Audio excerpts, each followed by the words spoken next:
Wat je ook kwijt bent, zij vinden het terug. Diggers. Vanaf 4 juni.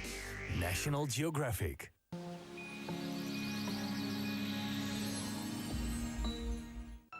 Fjell Noorwegen. Geniet van de spectaculaire natuur met bergen, fjorden en helder water. Ontdek de avontuurlijke en culturele kanten van Noorwegen. Proef de lokale Noorse gerechten in de Olympische stad Lillehammer. Bestel je gratis brochure over Fjell Noorwegen op visitnorway.nl.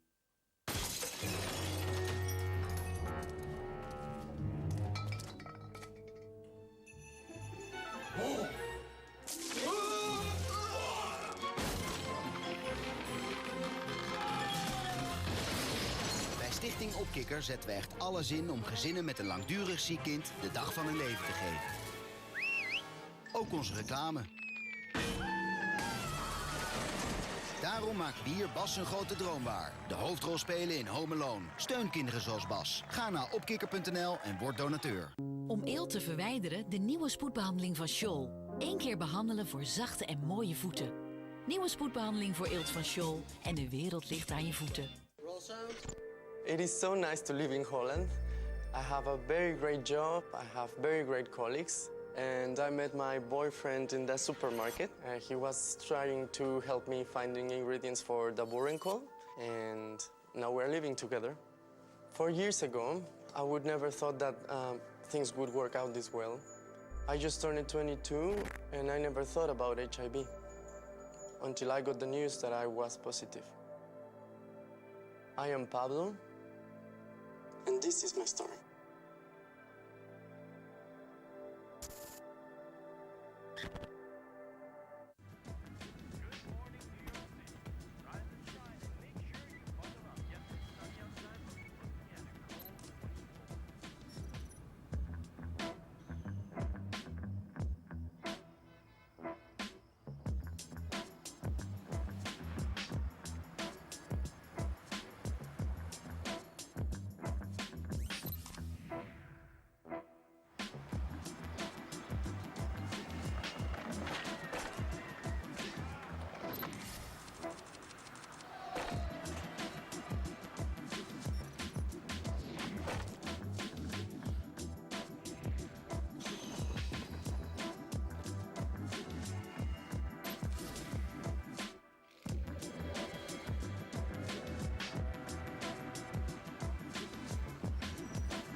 Dit spel heeft slechts 1 ronde. En het is winnen of verliezen. Ben je klaar voor de grootste gok van je leven?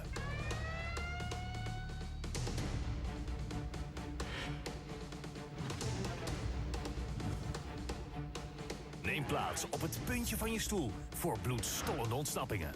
Breakout. Volgende week zondag, 9 uur. National Geographic.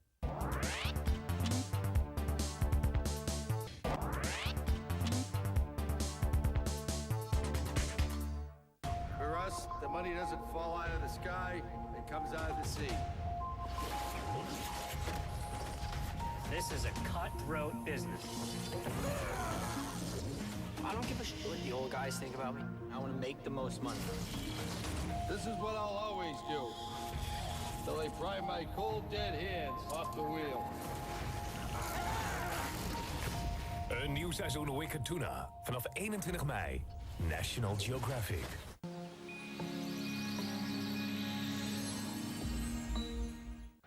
Stel, je hebt een heel leuk kind. 5, 6, 7, 8, 9, 10, 11, nee, 12, 13, 14, 16, hè? Het enige niet leuke is dat hij altijd te laat is. Ja, en zijn we vergeten? Dan wil je wel dat hij kan bellen als het echt nodig is. Met een plafond van Simpel verbruikt hij nooit te veel en blijven 3 nummers altijd bereikbaar. Kijk maar op simpel.nl. Belminuten kiezen, sms'jes en internet-MB's. Zo simpel kan het zijn.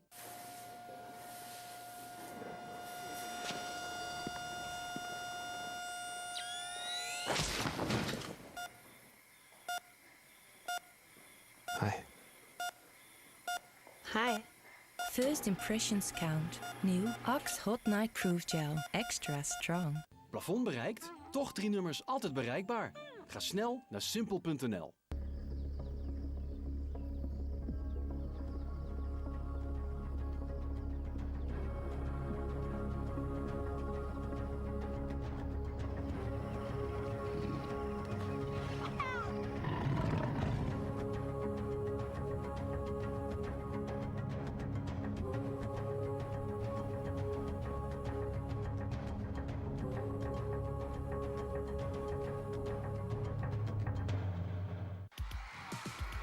Wil jij Toto, Simple Minds en Peter Gabriel live in concert zien? National Geographic geeft in samenwerking met Mojo Concerts een 80s concertpakket weg. Kans maken? Ga naar netgeotv.com/80s en doe mee.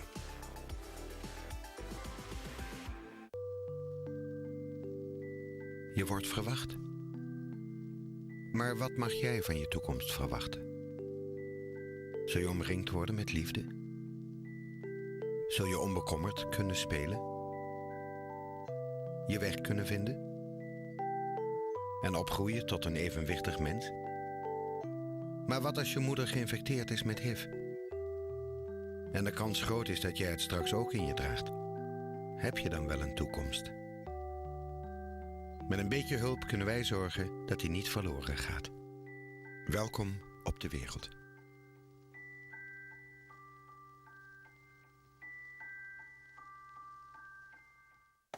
Als we kijken naar Nederland, zien we dat we overladen worden met aanbiedingen van steeds meer energieleveranciers. De een nog mooier dan de ander.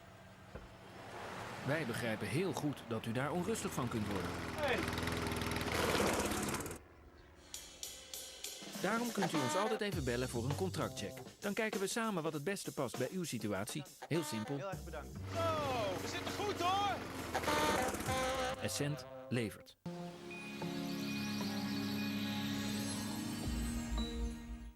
Hoe kan er zoveel geld liggen in deze rotzooi? It's amazing what people leave behind. If you know where to look. And I know where to look. Een zoektocht naar schatten in verlaten panden. Here we go! Net voordat ze het met de grond gelijk maken. This is a great job. Deze mannen vergaren met plezier een fortuin. It's probably worth $2,500. $10,000 to $15,000. Dit wil je zien. Bid and Destroy. Elke werkdag, 7 uur. National Geographic. Dit spel heeft slechts 1 ronde. En het is winnen of verliezen. Ben je klaar voor de grootste gok van je leven?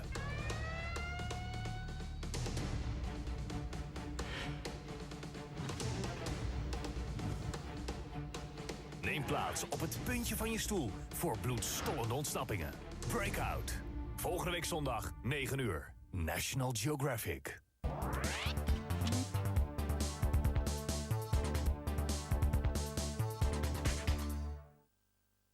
Waar denk jij aan bij de jaren 80? Getoupeerd haar? Schoudervullingen? Sommige mensen vinden het maar een enigszins leeg decennium. Maar zonder de jaren 80 zouden we nu geen smartphones hebben. Geen internet? Zouden games alleen in speelhallen te vinden zijn? Zou muziek nooit het huis hebben verlaten? En hiphop nooit de ghetto's? In de jaren 80 bracht een ramp NASA op andere gedachten. En hij liet ons anders nadenken. Natuurlijk, we hebben iemand op de maan zien lopen. Maar je zou de moonwalk niet kennen. Of dit wonder. Duitsland zou nog steeds uit 2 delen bestaan. En als een Russische officier genaamd Stanislav deze knop had ingedrukt, zouden we helemaal niet meer bestaan. Bekijk hoe 10 bewogen jaar onze huidige maatschappij definieerde. Terug naar the 80s. Zometeen National Geographic. Simple Minds Greatest Hits Tour. 20 november in de Heineken Music Hall. Wat je ook kwijt bent, zij vinden het terug. Diggers. Vanaf 4 juni. National Geographic.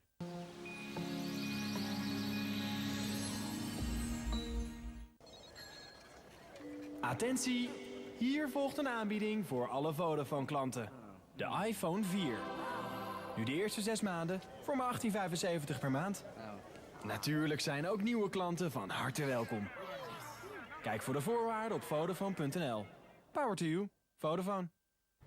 Hallo, ik ben Savina. Ik ben de mama van Nicolo en Matteo. En ze spelen heel graag buiten en ze worden heel snel vuil. Ik heb al allerlei trucjes geprobeerd. Citroen, zout, maar niets hielp echt. Er waren nog altijd vlekken na de was. Tot ik Vanish ontdekte. Kijk naar deze vuile sokken. Die laat ik wat inweken met Vanish. Deze ingedroogde chocoladevlek behandel ik met het nieuwe schepje. Wat Vanish met water en direct op de vlek. En gewone vlekken, hop in de machine met Vanish erbij. Dankzij de actieve zuurstofformule is Vanish de beste oplossing om zichtbare en onzichtbare vlekken te verwijderen.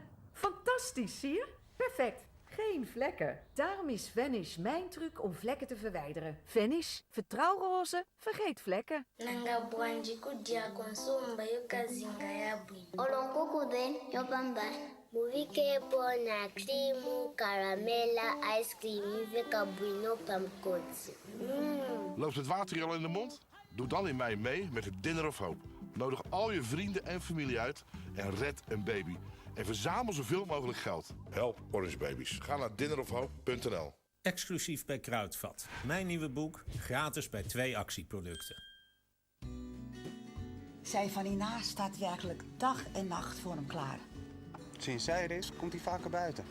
Ze houdt met alles en iedereen rekening en cijfert zichzelf eigenlijk helemaal weg. Af en toe een boodschap doen is toch tot daar aan toe. Maar weken meer op vakantie, ik vind het nogal wat. Nooit meer tegenzin, altijd vrolijk, ongelooflijk. Ik denk niet dat ik het zou kunnen. Ik vind haar echt heel bijzonder. De hele buurt trouwens. Ja, dat ze af en toe in de goot zitten poepen. Nou, dat kan ook gebeuren. Steun KNGF Geleidehonden. Ga naar geleidehond.nl. We zijn verzekerd bij Inshared. Ja, die was veel goedkoper hè, dan onze vorige woonverzekering. Hou elke maand geld over. En dat geld hebben we geïnvesteerd in bubbeltjesplastic. Want als we nou een jaar geen schade maken, krijgen we van Inshared misschien wel geld terug. De woonverzekering van Inshared is een van de goedkoopste van Nederland. Inshared. We all benefit. Voor vele duizenden kinderen in Nederland blijft sporten alleen maar een droom. Omdat hun ouders geen geld hebben voor een sportvereniging. Jeugdsportfonds biedt ze een kans door contributie en sportkleding te betalen. Vind jij ook dat alle kinderen moeten kunnen sporten? Steun Jeugdsportfonds op rekening 5275. Ook voor een aansprakelijkheidsverzekering ga je naar Inshared. Want die is door de Consumentenbond als beste getest. Kijk op inshared.nl. Inshared. We all benefit.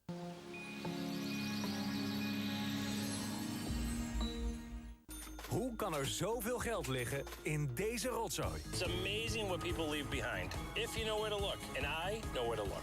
Een zoektocht naar schatten in verlaten panden. Here we go! Net voordat ze het met de grond gelijk maken. This is a great job. Deze mannen vergaren met plezier een fortuin. It's probably worth $2,500. $10,000 to $15,000. Dit wil je zien. Bid and Destroy. Elke werkdag, 7 uur. National Geographic. For us, the money doesn't fall out of the sky, it comes out of the sea. This is a cutthroat business. I don't give a shit what the old guys think about me. I want to make the most money. This is what I'll always do. Till they pry my cold dead hands off the wheel. Een nieuw seizoen Wicked Tuna. Vanaf 21 mei. National Geographic. Op voetbalgebied een aantal spraakmakende wedstrijden plaats. Met onder andere Marco van Basten en Johan Cruijff. De 80's. Nu.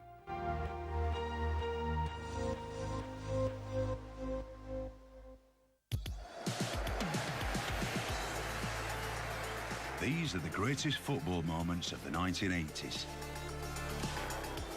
Football in the 80s was a brilliant time. Salvation. It was the only thing that didn't suck in a decade. It was a golden era. What a decade the 80s were. With great teams. I mean, they were God. Great players. Michael van Basten, Socrates, Zico, Michel Platini. You find every now and again a player that starts doing things that you never seen anybody doing before. And great controversy. We were notorious. That was a nasty challenge by Vinnie Jones. That was the only way that we knew. Worst tackle in history? One of the worst tackles, yes. The 1980s changed the face of football forever. It was the last time when you could genuinely call it the people's game. Coming up, the most incredible, shocking and inspiring football moments that helped reshape and redefine the beautiful game of today. Moments in football, isn't it?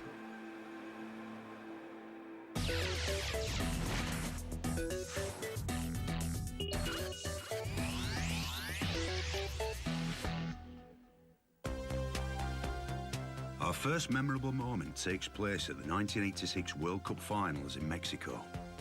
The famous Azteca Stadium was to play host to one of the great games of the decade and one of the most controversial moments in football history.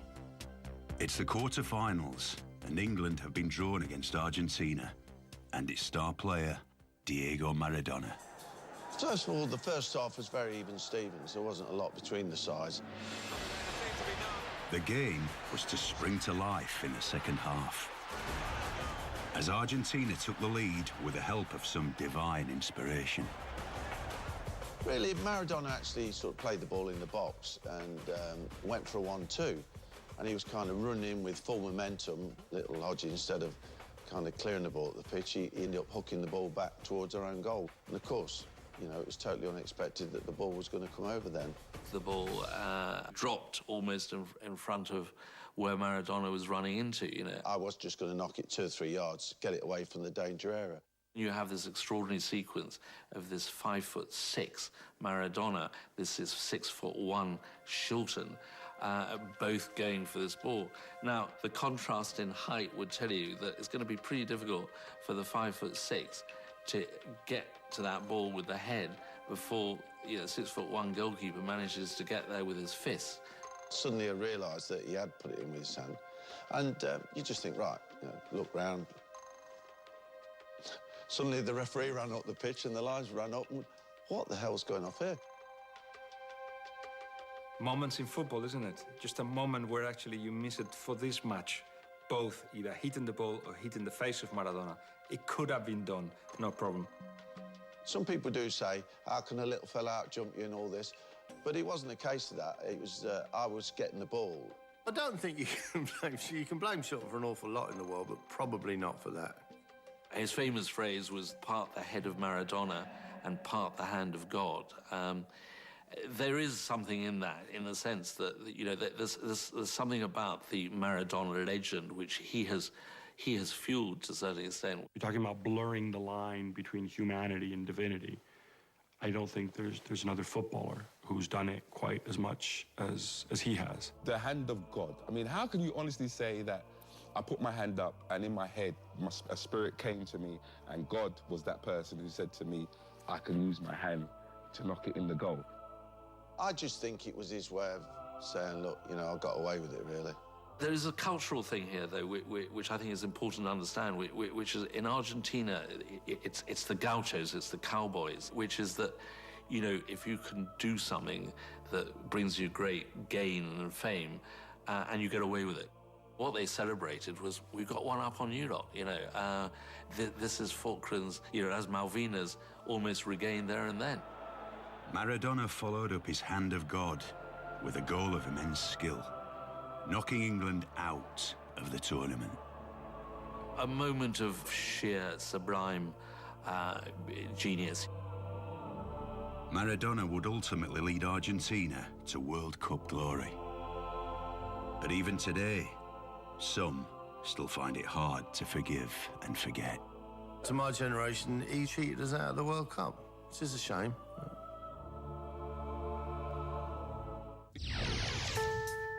Next to Spain, and a footballing giant that was to reawaken in the 1980s and set a path to global glory that continues to this day. The legendary Real Madrid had been suffering a decline in fortunes until the arrival of 5 homegrown Spanish players. 1985 comes along, and then what you have there is this new generation of players. They'd been playing as part of the youth team and also of the B team, Castilla, and who were all playing together. They became the legendary Quinta del Buitre. Quinta meaning generation, Buitre short for Butragueño. I mean, Butragueño, in a sense, was the key player of those five because he scored a lot of goals. He was incredibly skillful, and they went into a sort of winning streak with Michel as well, with Sanchez in defence, Padreza and Vasquez. You know, they were the sort of the five, the magnificent five, as they came to be known. Historically, the club or the team has its own style. Real Madrid plays to win and plays to dominate the match, always with an attacking approach. Our supporters do not understand soccer any other way. Many of the players had an attacking approach in that generation. Emilio was a forward, and I was a forward too. Martin Vasquez was a midfielder, Michel was a midfielder, and the only one who wasn't playing in the attacking area was Sanchez, but he scored goals too. We also have to say about the Quinta del Buitre that we had a great luck learning from extraordinary veterans. At the time, 3 players were signed up that became very important for us. There was Gordillo, a Spanish international at the time, Tony Makeda, and Hugo Sanchez, an extraordinary Mexican. Sanchez was, you know, your classic kind of Latin male. He was Mexican, but he was the macho, you know, who played the kind of football that the sort of traditional Real Madrid fans like. He was responsible for Real Madrid setting a record for the most goals ever scored, Liga goals scored in a season. Real Madrid and the Magnificent Five secured a collection of trophies, but more impressively, won 5 Spanish league titles in a row. It was a milestone that was only achieved 2 times in the history of the league, also by Real Madrid in the late 50s and 60s. Of course, it gave us great pride and joy.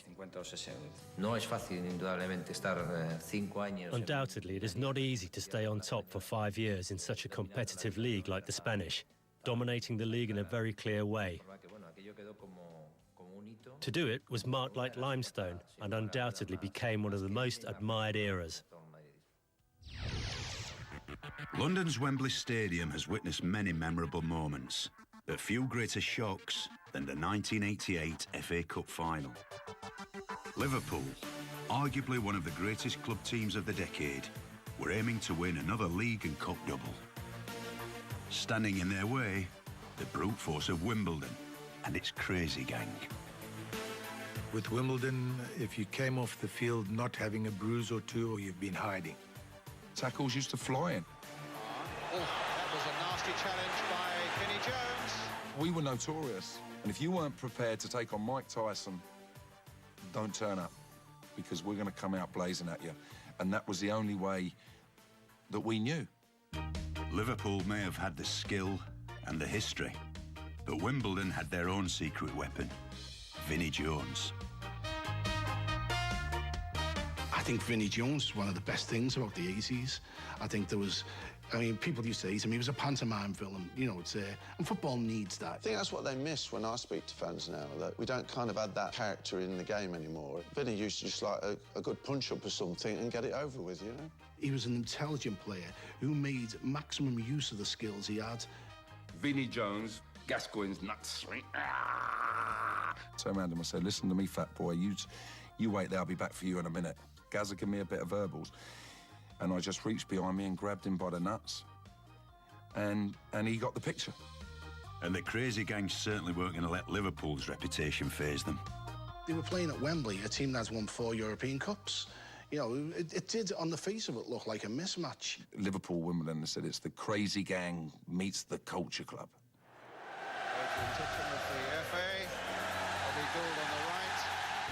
Liverpool dominated the 80s. Basically, we were a team of misfits, really. I was on £150 a week. But that didn't worry us. I mean, the team spirit came because it was David against Goliath every game for us, you know, and we were up for it, and we were like, if you're going to beat us, we're going to make sure you're going to earn it. And it didn't take long for the Crazy Gang and Vinnie Jones to leave their mark. That was a nasty challenge by Vinnie Jones. He kicked Steve McMahon right at the top of the tie and really whacked him. You know, they let Liverpool know they were dead. You know, you're in the passion of a cup final, and, you know, these things happen. They let them know it wasn't going to be easy. And, you know, they had enough ability then, once Liverpool got slightly distracted, to play football with them. And the plan seemed to be working, as Wimbledon took a shock lead. Laurie Sanchez comes in, flicks it. I'm caught in no man's land. And I just see it hit the net, and it was disbelief. I think we was more surprised when the goal went in than they were. You know, we would just make an account of ourselves and never really dreamt that we'd score. And I think from that moment on, it was like, we had 20 players then. You're not going to get through us now, boys. But in the second half, it looked like Wimbledon's dream was about to end. We get a penalty. Yeah, Aldridge has never, ever missed a penalty. Do you know what I mean? Hold on. There's a first time for everything, isn't there? I happened to be in the Wimbledon end that day, and Aldridge was facing, he put the ball down. As he put the ball down, he looked up, and you could see he was white. I just thought, oh.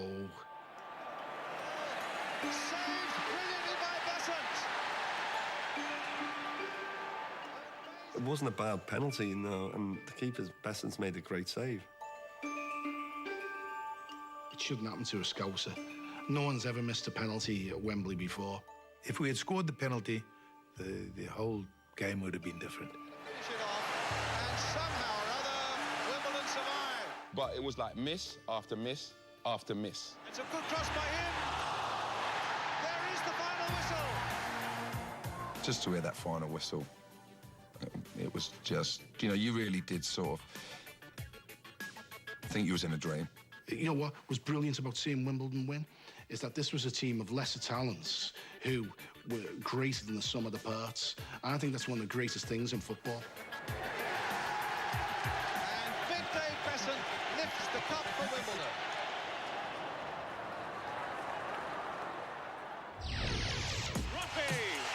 Coming up, Italy break Brazilian hearts. I think the football as a whole was shell-shocked, and I think football lost a bit of the beauty. And a German goalkeeper breaks a whole lot more. It looks like a stretcher job. It's engraved in my mind with acid.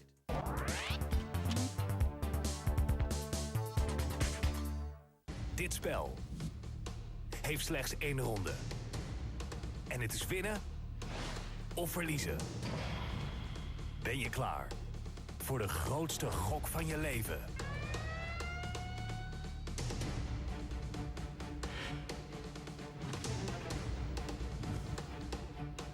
Neem plaats op het puntje van je stoel voor bloedstollende ontsnappingen. Breakout. Volgende week zondag, 9 uur. National Geographic.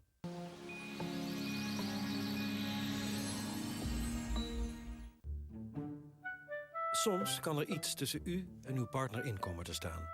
Zoals een erectiestoornis. Of vaker of dringender moeten plassen. Symptomen van BPH. Negeren is niet de oplossing. Praat met uw dokter. Er is vaak iets aan te doen. U zult blij zijn dat er niets meer tussen staat. Voor mij ben je heel erg speciaal. Jij geeft mij altijd de energie die ik nodig heb. Goed gedaan, na 2 jaar voor het eerst afgewassen. Sorry voor het aanraken van je samurai zwaard. En ik weet dat ik jullie nooit meer kwijtraak. Beste Nilton, deze is voor jou. Gino, deze is voor jou. Mama, deze is voor jou. Henk en Brechtje. Boris. Ik hou van jullie. Vraag me uit. Het heeft te lang geduurd.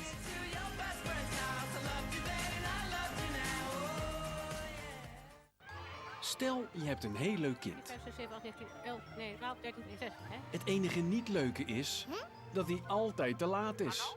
Ja, dan wil je wel dat hij kan bellen als het echt nodig is. Met een plafond van Simpel verbruikt hij nooit te veel en blijven 3 nummers altijd bereikbaar. Kijk maar op simpel.nl. Belminuten kiezen, sms'jes en internet-MB's. Zo simpel kan het zijn. Fjell Noorwegen. Geniet van de spectaculaire natuur met bergen, fjorden en helder water. Ontdek de avontuurlijke en culturele kanten van Noorwegen. Proef de lokale Noorse gerechten in de Olympische stad Lillehammer. Bestel je gratis brochure over Fjell Noorwegen op visitnorway.nl. Plafond bereikt, toch 3 nummers altijd bereikbaar. Ga snel naar simpel.nl. Ik heb iets bedacht waardoor er bij ons niet meer wordt ingebroken. Kijk.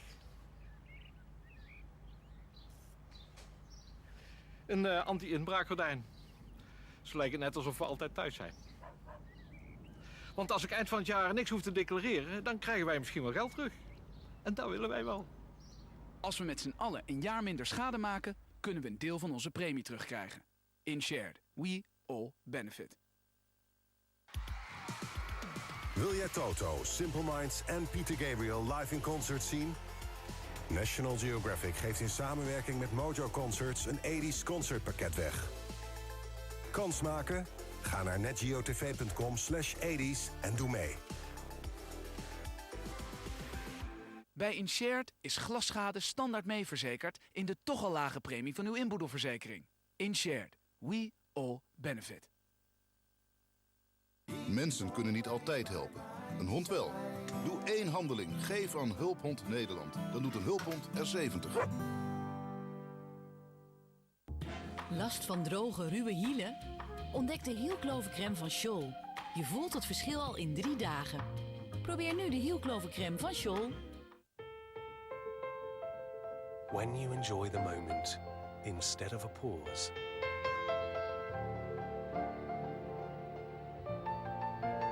When you imagine instead of look.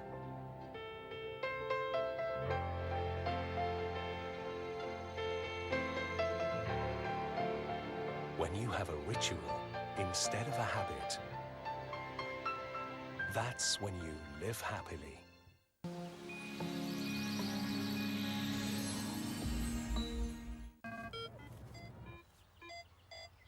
Wat je ook kwijt bent, zij vinden het terug. Diggers. Vanaf 4 juni. National Geographic.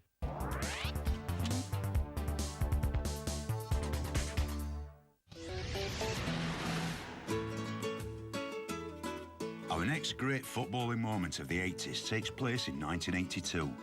Brazil arrived at the World Cup finals in Spain with a squad that many believed to be the greatest of the decade. But they would leave defeated in one of the greatest World Cup showdowns in history. For my money, the 82 Brazil team in my lifetime is the greatest football team, the greatest national team I have ever seen, alongside Spain of the last few years. Falcao, Socrates, Eder, Zico. Now, I like to joke that in my house, Christmas is on the 3rd of March, the day Zico was born. At that age, I was already in awe about what Zico did. I think I'd loved Zico more than I loved my dad. They were gods, they are gods. With such an array of breathtaking talent, the South Americans were favourites to lift the trophy for the 4th time in their history. But first, they had to find a way past the Italians and their star striker, Paolo Rossi. People were talking before that game, there's no way we're gonna lose to these guys. Brazil had always had the best of Italy. How the hell are they gonna beat us? Blows his whistle, away we go.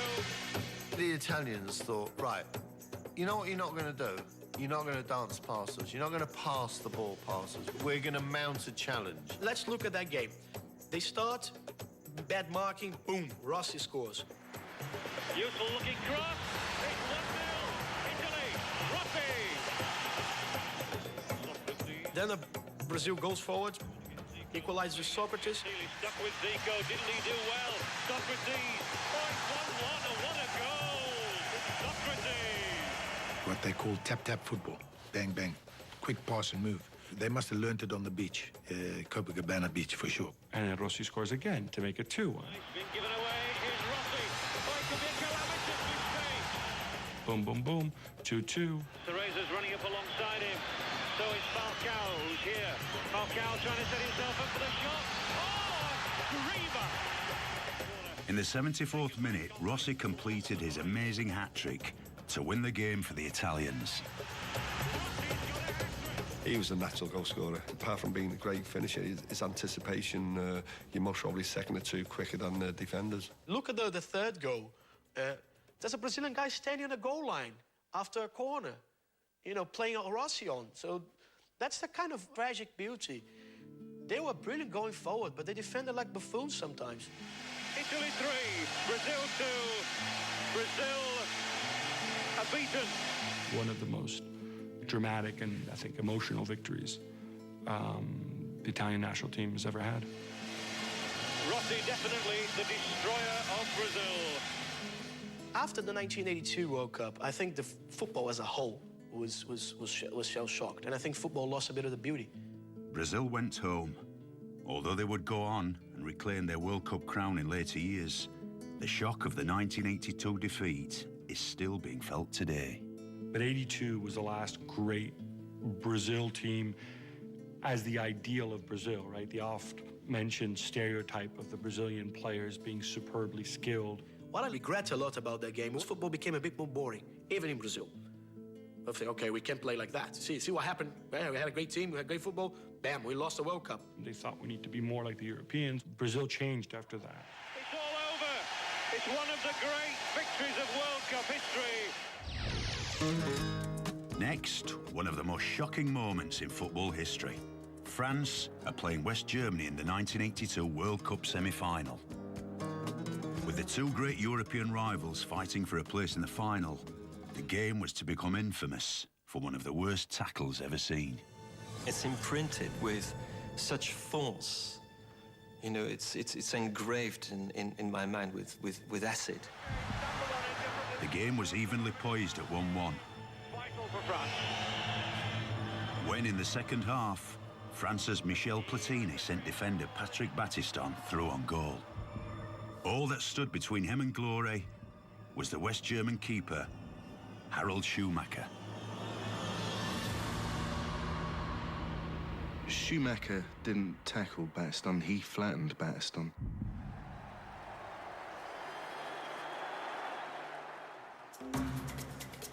Battiston has gone through, he's beaten the offside track, the ball has bounced between him and Schumacher. Schumacher just came out and just scythed him down. Tony Schumacher, he was a very aggressive goalkeeper that took no prisoners.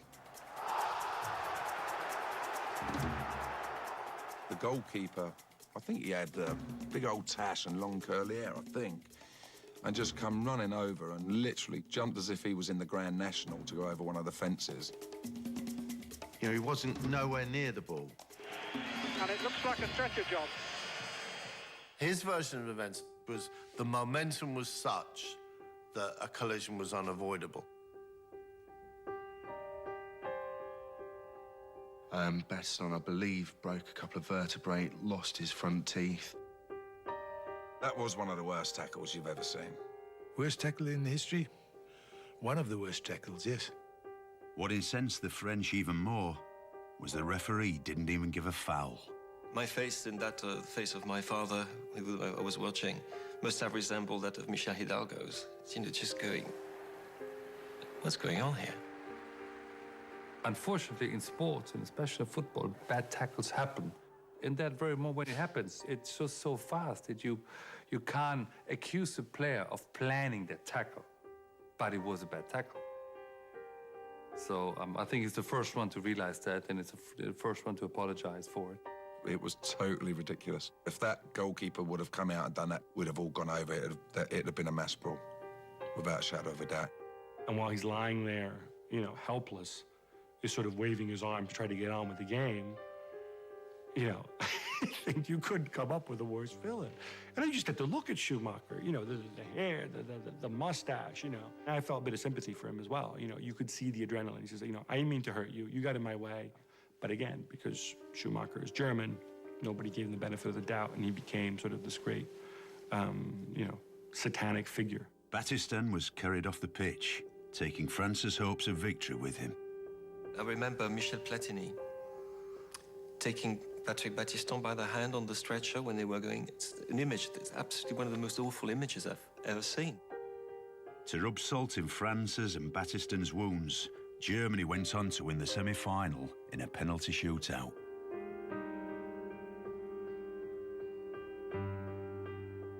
Unfortunately, in football, not always the right team wins. We were all ashamed to have beaten France like that. If this game was played in heaven, there would only be one winner. There would only be one team sitting to the right of the Father, if you see what I mean. It wouldn't be the Germans. For many supporters, a sort of justice was provided in the final, as West Germany were defeated by Italy. Apart from a couple of Germans, I think the whole world wanted Italy to win, and they got right. Harald Schumacher, the face of defeat. I was absolutely delighted. Sweet revenge. Justice done. It's not just the players that are guilty of getting overexcited, as TV viewers in Norway discovered in 1981. The national team, made up of a squad of part-timers, had just pulled off a shock 2-1 win against England in a World Cup qualifying game. The Norwegian team had only 5 professionals. The rest were amateur players. And we got beat. We got beat by Norway. You have to leave a little gap after you say that. Back then, it was an unbelievable thing. I don't think anybody expected it, at least of all the England players, the England coaching staff. Certainly not as supporters would have expected it. It was an amazing result, but not as strange as what followed, from commentator Bjørge Lillian. I think he got a little bit overexcited. Vi har slått England! England! Kämpers föderland! He burbled on for ages with all sorts of pseudo-historic references. Lord Nelson! Lord Beaverbrook! Clement Attlee! And Clement Attlee? Where have you got Clement Attlee from? Sir Winston Churchill! Mr. Churchill!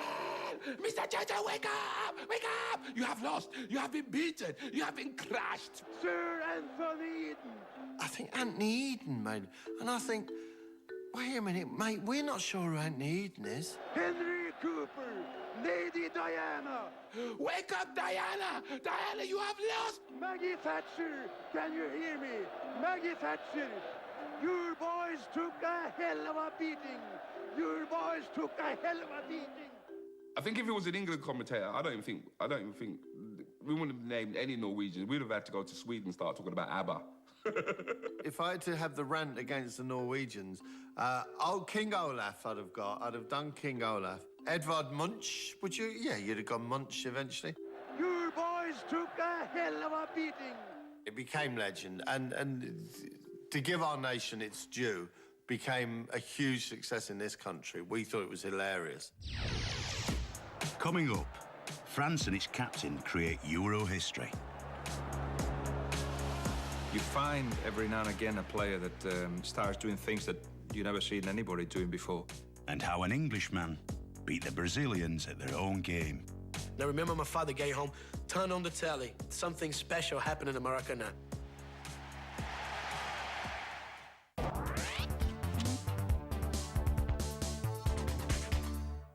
For us, the money doesn't fall out of the sky, it comes out of the sea. This is a cutthroat business. I don't give a shit what the old guys think about me. I want to make the most money. This is what I'll always do, till they pry my cold, dead hands off the wheel. Een nieuw seizoen Wicked Tuna. Vanaf 21 mei. National Geographic.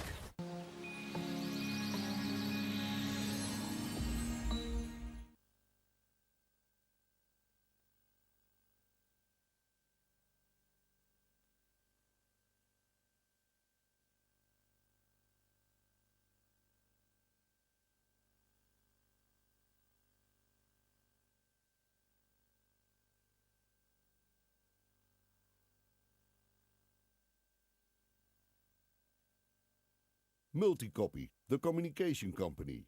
Communicatie op formaat.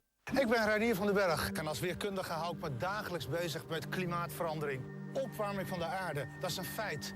En de gevolgen op aarde worden steeds duidelijker zichtbaar. Daarom is het van het grootste belang om de klimaatverandering te vertragen. Door massaal over te stappen op duurzame energie. Bijvoorbeeld windenergie van windparken op zee.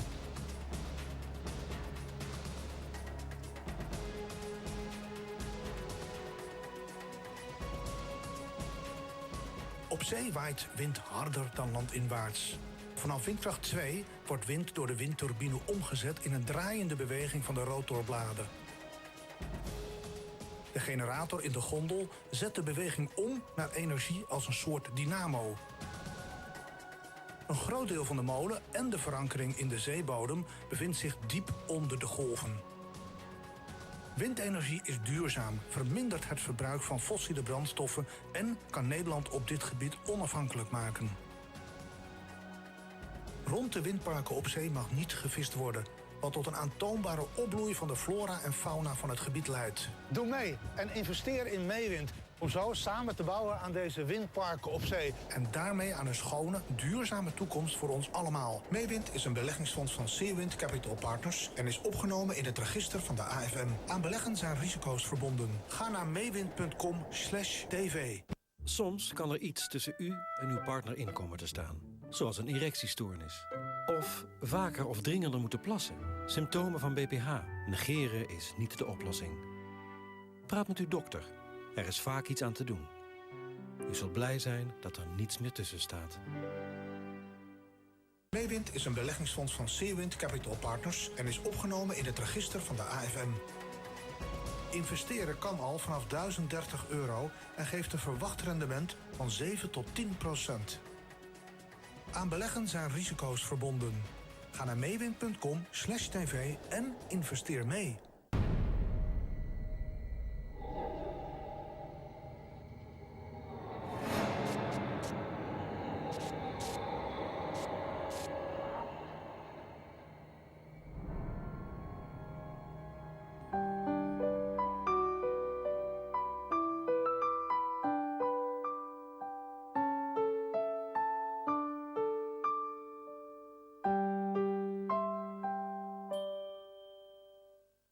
In een wereld van mythen en goden. In een wereld van mythen en goden.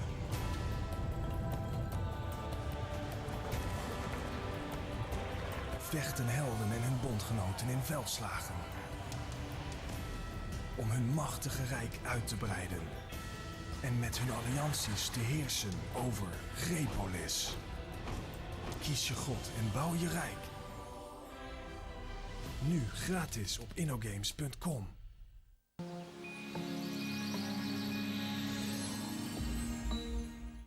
Hoe kan er zoveel geld liggen in deze rotzooi? It's amazing what people leave behind. If you know where to look. And I know where to look.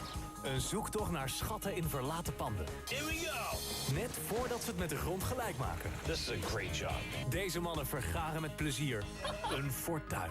It's probably worth $2,500. $10,000 to $15,000. Dit wil je zien. Bid and Destroy. Elke werkdag, 7 uur. National Geographic.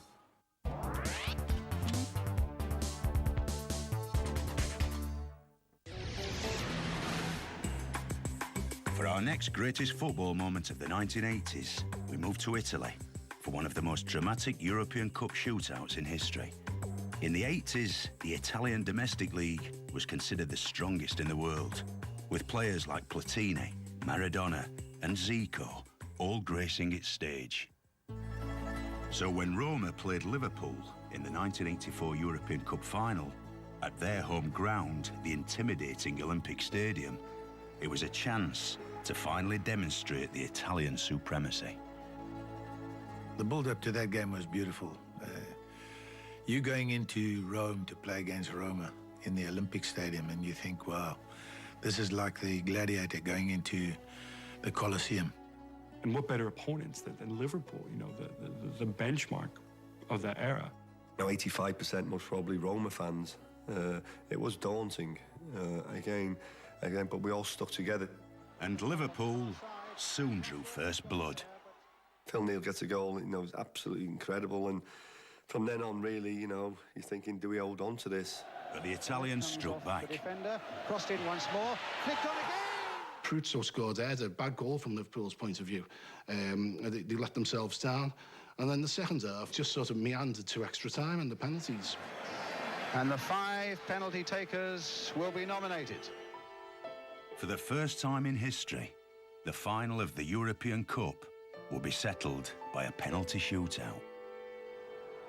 Liverpool took theirs first, and Stevie Nicol blasted it over the top. It was into the Roma end, and they celebrated more wildly than they celebrated their goal. They thought the European Cup was theirs. First penalty went down the middle, got my hand to it, and I thought, well, okay, you're 1-0 down. So now Liverpool have got a huge problem. Liverpool need a save. Or a Conti miss.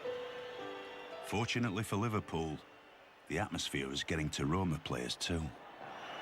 And they've got a Conti miss. So all of a sudden it was game on. And people ask me, well, what's the most nervous you've been in a game? You got like 80,000 people whistling at you and everything. You put the ball down and you're waiting for the referee's whistle to go. Rush buried his penalty, leaving Roma and Graziani to face Grobbelaar to keep his team in the game. Just before he put the ball down, he kissed the ball, put it down, and he crossed himself. And that's when I thought, oh, come in with this little wobbly legs.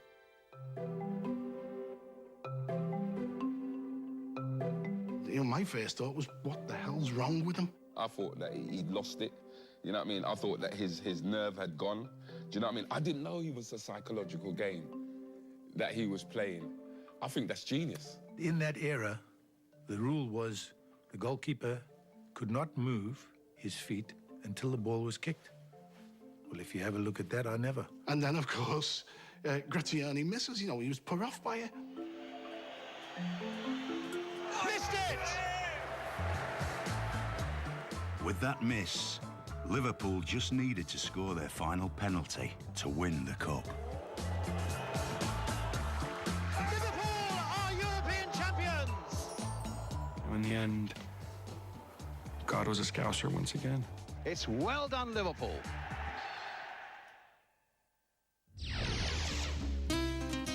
(1984) now, and the European Championship finals in France. Scene of one of the greatest displays of individual footballing brilliance. The French had so far failed to win a single major competition. The tournament was an opportunity for the team and their talismanic captain, Michel Platini, to prove they had finally arrived on the world stage. You've got this team, you know, evolving towards what we call le carré magique, the magical quartet. It's basically Michel Platini and 3 others. The great controversy, of course, when I was growing up was, what's his name? Is it Platini or is it Platini? Because I grew up with Platini, and that was his name, Michael Platini. The French make a positive start to the tournament, with Platini scoring 2 consecutive hat-tricks in victories over Belgium and Yugoslavia. And he scores a royal hat-trick as well, left foot, right foot, header.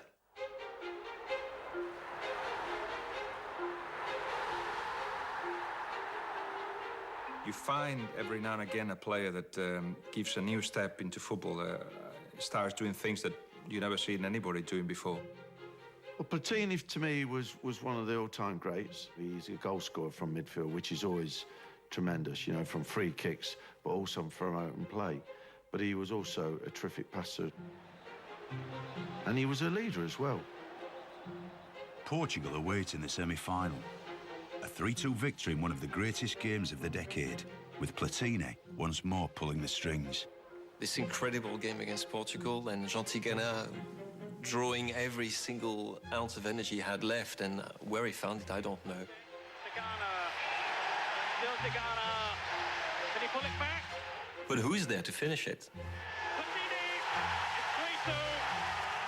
He plays with an ease, with a grace, and he just scores so many goals from a deep-lying position. It's just not supposed to happen. All that stands between France and the history books is Spain in the final. And Platini is on hand again to write the final chapter. with a little help from the goalkeeper.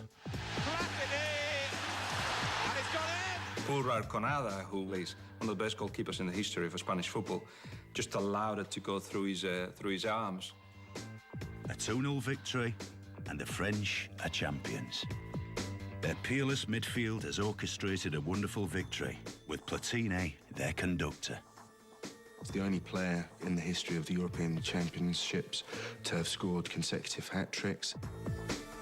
For me, without a doubt, the greatest player we had in our history. We travel to South America now in 1984, where England are playing a friendly match against the mighty Brazil in their home stadium, the Maracanã. Our church was football. My cathedral was the Maracanã. We were born in a country that called itself the best football country in the world. We like to say the English invented it and we made it better.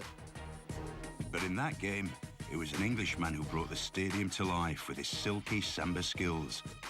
As John Barnes, then playing for Watford, scored one of the greatest goals of all time. Brazil 84. What a memory, man. It's a good ball there for Barnes. Now, can he take Leandro? John Barnes now. Might go all the way for England. Barnes! It's got to be up there with the great goals England have scored. I mean, given the opposition, given the stage it was on, I think it is one of the most brilliant goals you could see. You know, this guy, out of the blue, lights up the Maracanã. That was unbelievable. People just got shell-shocked by the brilliance of the whole thing. I remember my father getting home, turn on the telly, something special happened in the Maracanã. And we sat down and watched that, and I just remember him being like, oh, God. When he picked up that ball in Brazil, they were foolish. The Brazilians backed off him, and they didn't realise what burst of acceleration he had. He went through 5, 6 players, plus he just tapped it in. We thought it could be one of us on that day. As a Liverpool fan, I would love to say that to him one day. A Mark Hateley goal sealed the 2-0 victory for England, but the game was all about John Barnes. And when he was later signed by Liverpool, Barnes's career for club and country held an even deeper significance for many supporters in the 1980s.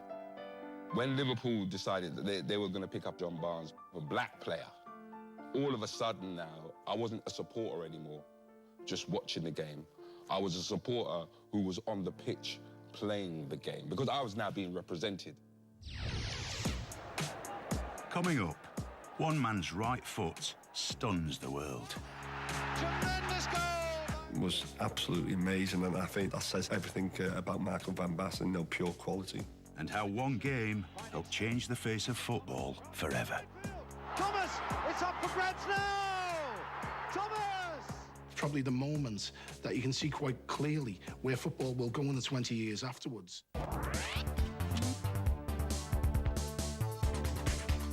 Sommige mensen vinden de jaren 80 maar een enigszins leeg decennium. Maar zonder de jaren 80 zouden we nu geen smartphones hebben, geen internet, zouden games de speelhallen nooit verlaten hebben en hiphop nooit de ghetto's. We zouden de moonwalk gemist hebben. En als Stanislav deze knop had ingedrukt, zouden we alles hebben misgelopen. Bekijk hoe 10 bewogen jaren onze huidige maatschappij definieerden in The 80s Week. Zometeen National Geographic.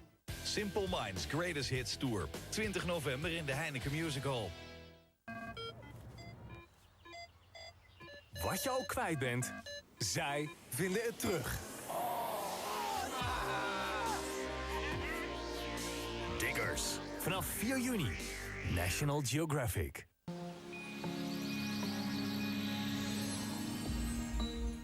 Wie had dat gedacht? Van een paradijs in de tropen naar een tropisch zwemparadijs. Ja, je moet er toch af en toe tussenuit om tot rust te komen.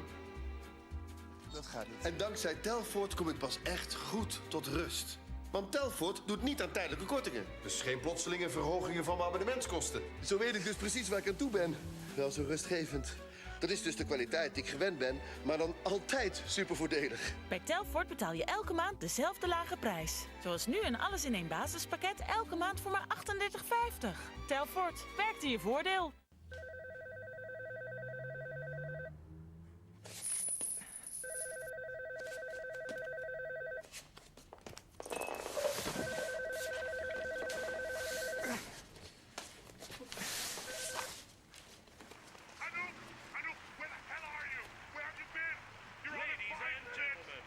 time is it? Welcome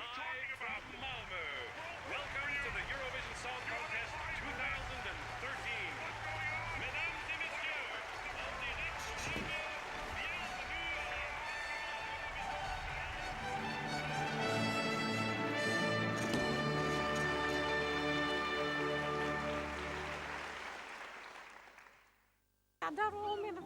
Stel, je houdt heel erg van bellen.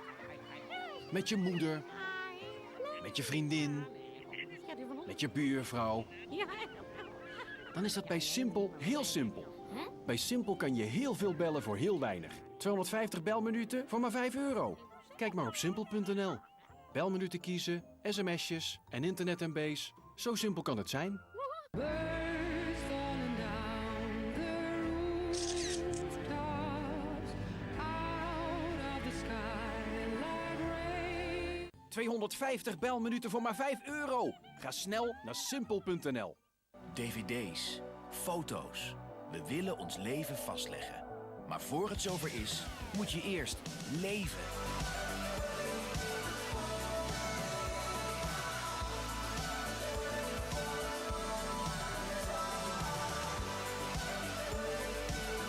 Renault Captur. Capture Life.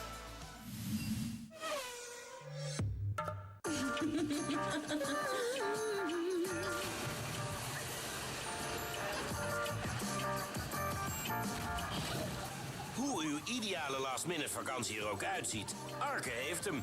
Kijk op de last-minute verlanglijst en boek bij Arke de vakantie die bij u past. Ja, zo wil ik het. Wilt u zorgeloos rijden in de nieuwe Renault Captur? Kies zelf uw vaste maandbedrag, inclusief financiering, onderhoud en garantie op Renault.nl.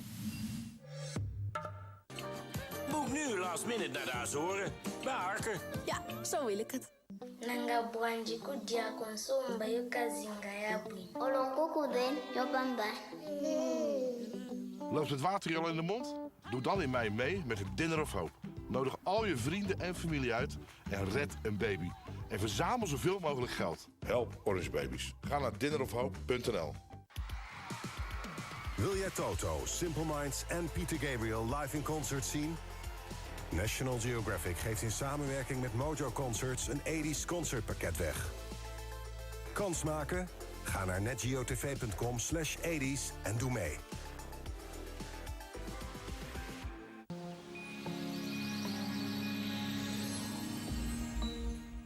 For us, the money doesn't fall out of the sky, it comes out of the sea.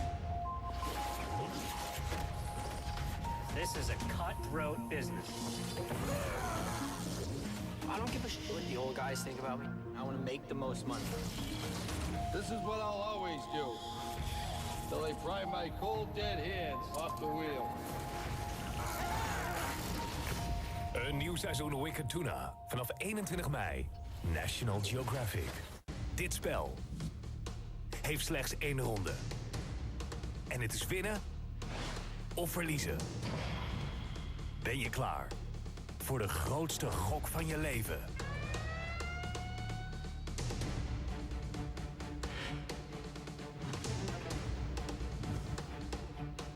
Neem plaats op het puntje van je stoel voor bloedstollende ontsnappingen. Breakout. Volgende week zondag, 9 uur. National Geographic.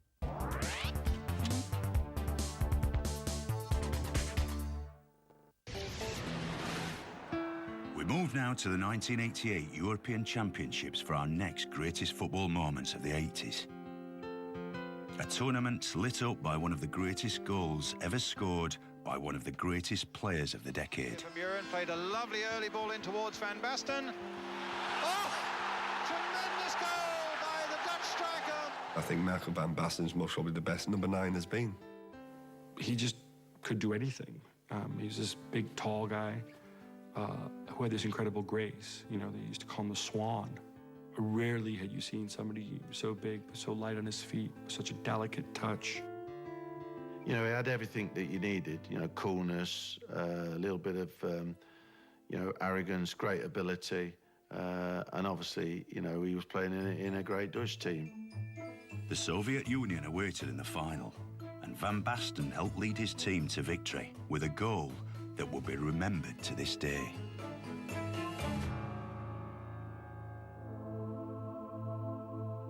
Zavrov for the Russians is intercepted in midfield by Van Tiegelen.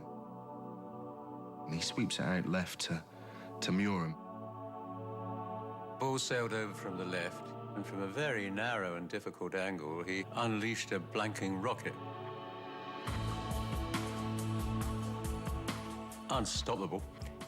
Into the far left top corner, and there was very little angle to get it there at all. It was right-footed volley, and it was an amazing goal. I think any keeper in the world wouldn't even think he's going to have a shot from there. It was unstoppable. You know, the pace beat the goalkeeper, but it went in so quick he could hardly see it. It was absolutely amazing, and I think that says everything about Marco van Basten, you know, pure quality. Van Basten's goals had delivered the Dutch team's first major tournament win. One of the finest forwards ever to play this game.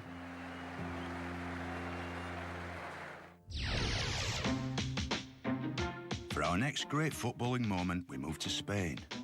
Today, Barcelona is one of the biggest clubs in the world.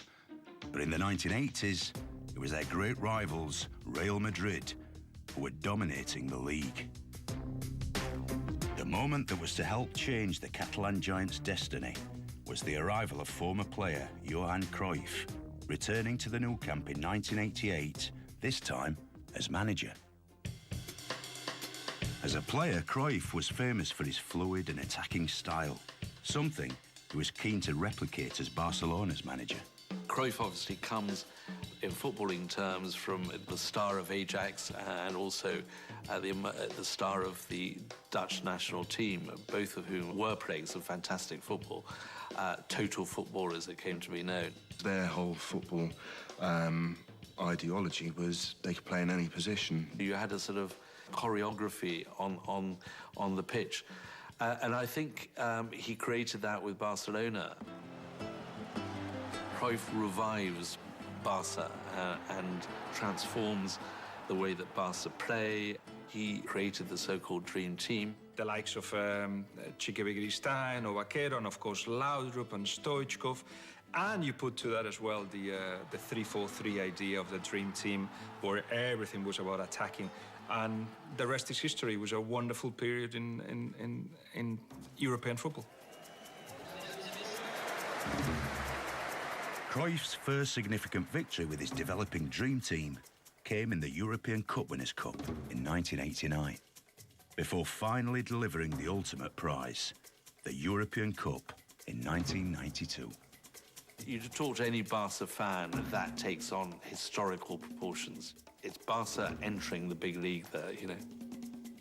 Barcelona's way is not just Cruyff's way, but Cruyff gave a very big jump in terms of confidence in what they were doing and also in the way they were doing it.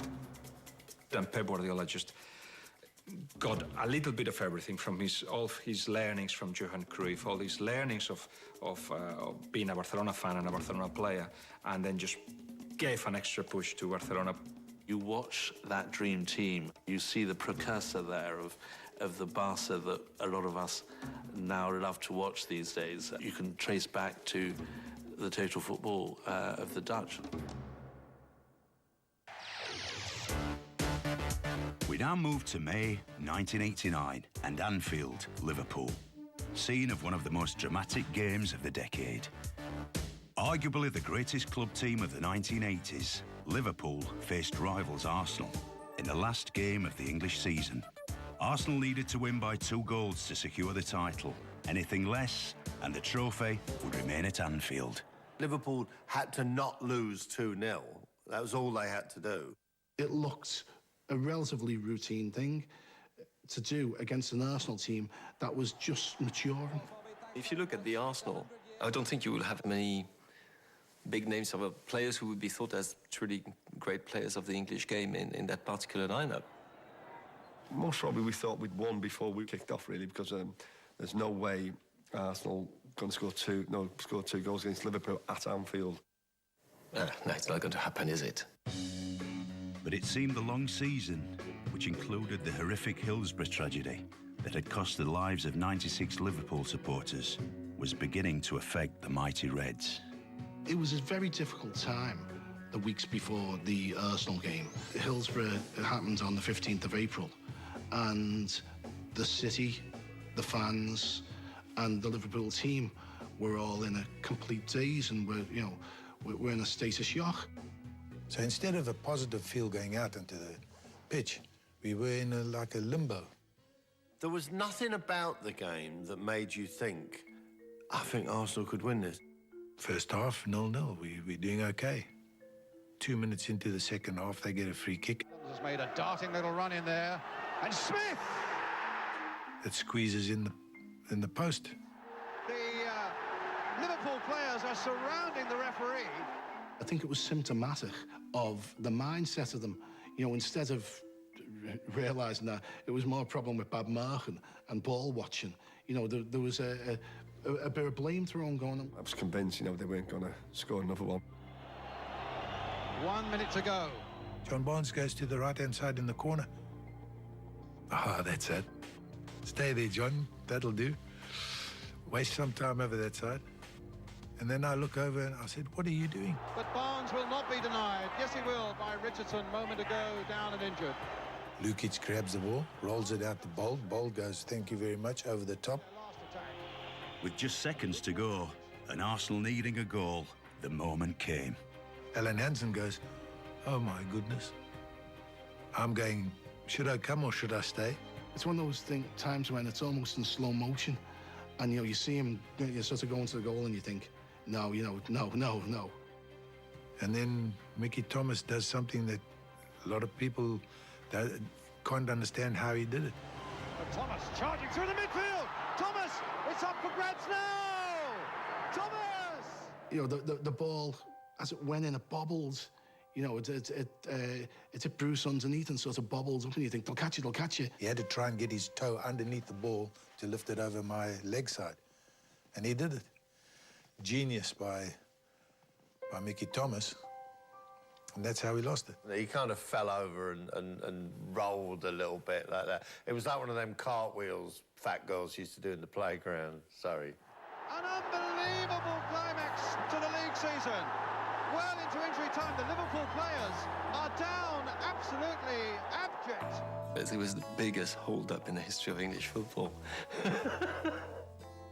Just remember there being complete and utter shock and silence. And then a voice behind said, you know what? Worse things happen. We know. And the funny thing was, that was the moment where all the tension over Hillsborough in many ways broke. It was, it sort of almost felt like a cloud had lifted. We got beat, but it didn't matter. It was just football. A momentous occasion this for Arsenal. Arsenal were champions. And for Liverpool, perhaps the greatest club team of the 80s, it was to signal the beginning of the end of their footballing dominance. So I think psychologically, I think it hurt Liverpool, that defeat. And well, look where we are now. Have they really recovered? They've not really dominated since, have they? Liverpool, its team and its supporters would have to watch as Manchester United would become the new force in British football.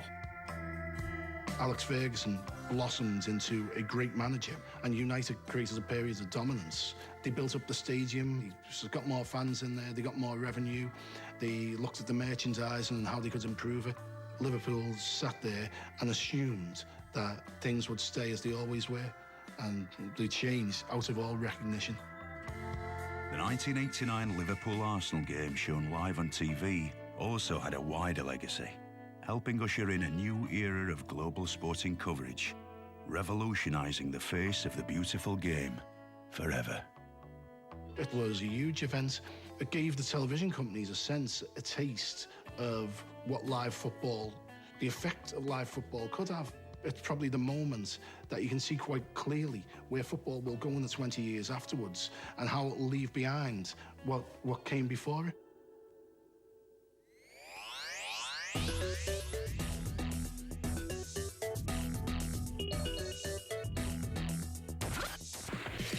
These are the greatest sporting icons of the 1980s. The whole sports phenomenon really started in the 80s. This is the opportunity that Senna's looking for.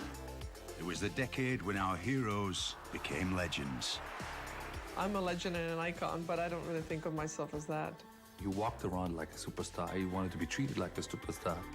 And records smashed. You want to be a winner, and that's what it's all about. Often controversial. You cannot be serious! His passion got him into a lot of trouble. I never apologized for who I was. But always revered. The public loved him.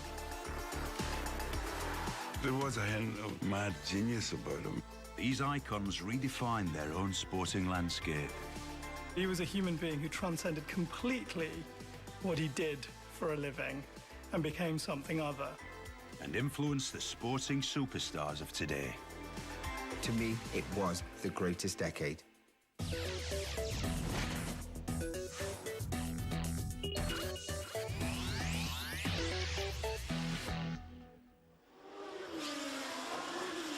In the 1980s, the world of Formula One would be shaken by the arrival of a man of undeniable talent, incredible passion, and unstoppable desire.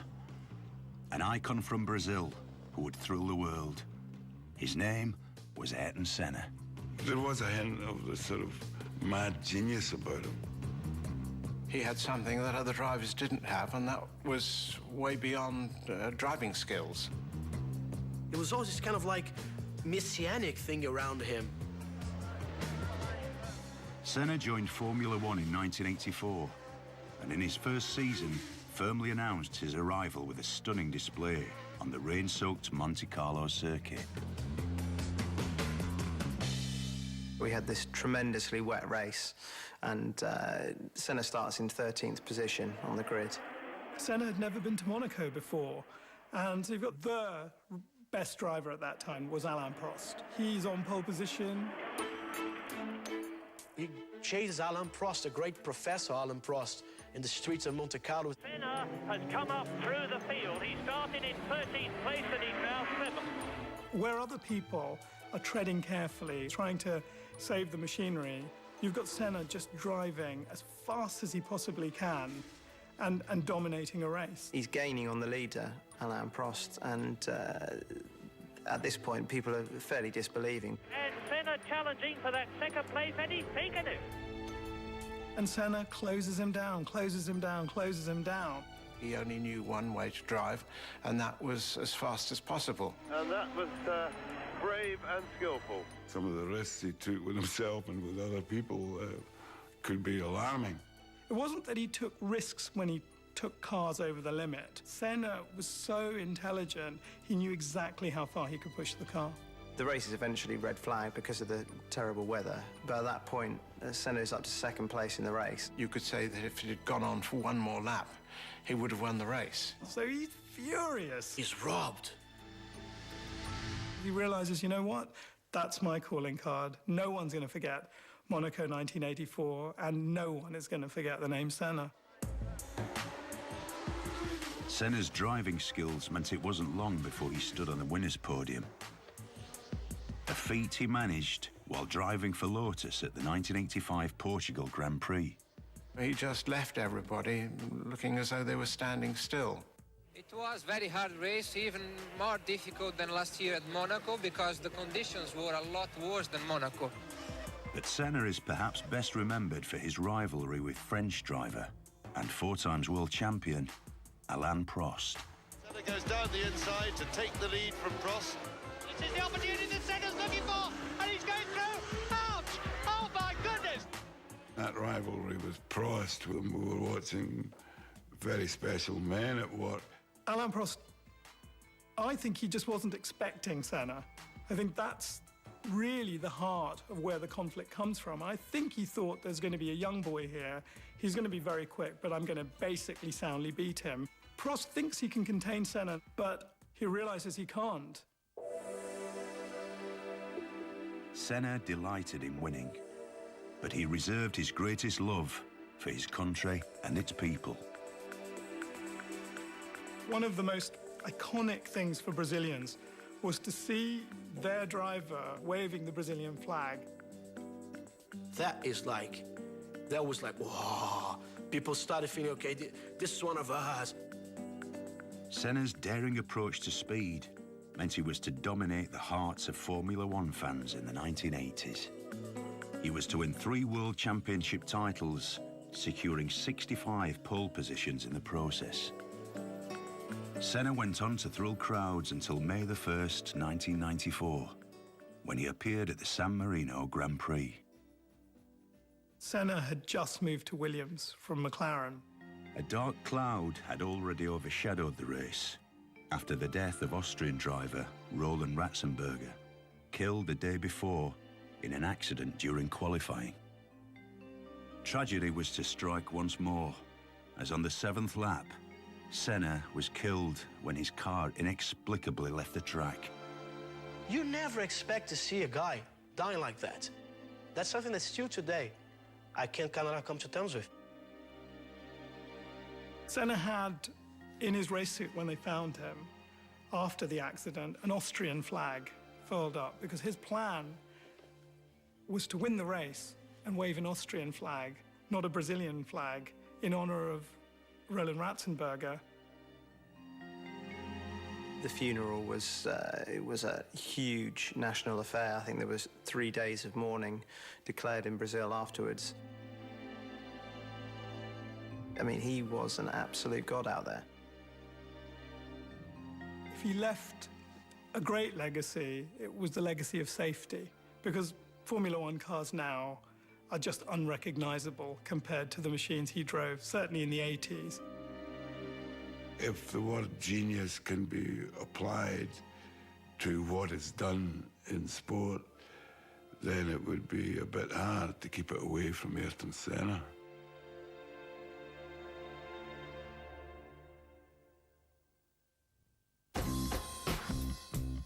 In the 1980s, the world of tennis introduced us to a new generation of sporting icon. But there were few more thrilling, more electrifying, and more successful than Martina Navratilova.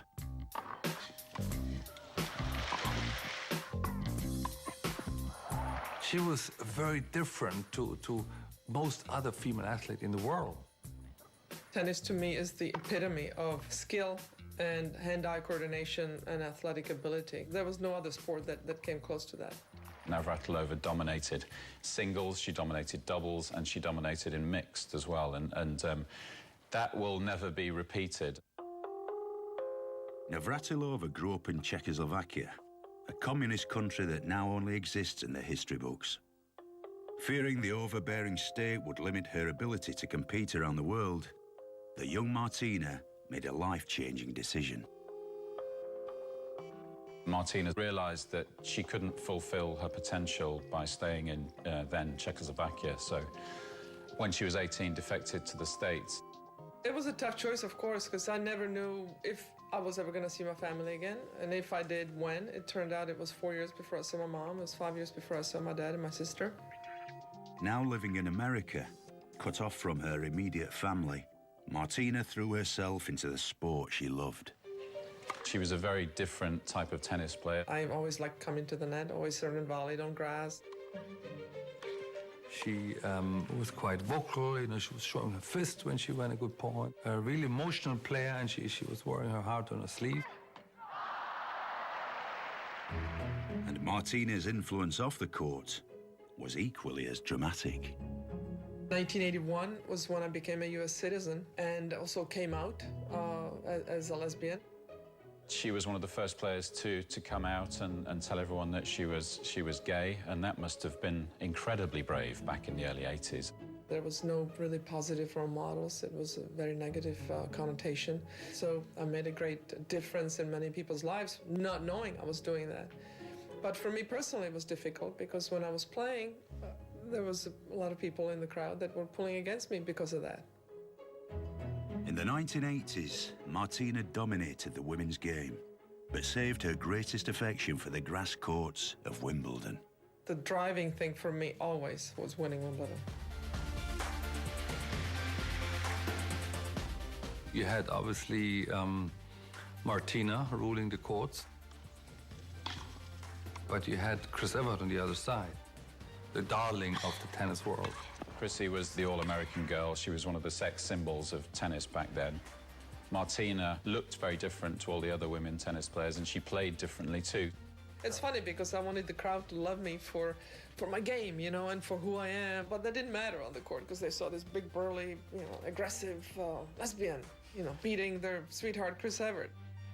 You had that element that all great rivalries have, in that they were chalk and cheese, really. My rivalry with Chris Evert is the greatest in the sport, period. We played 80 times, and I ended up having a 43-37 edge.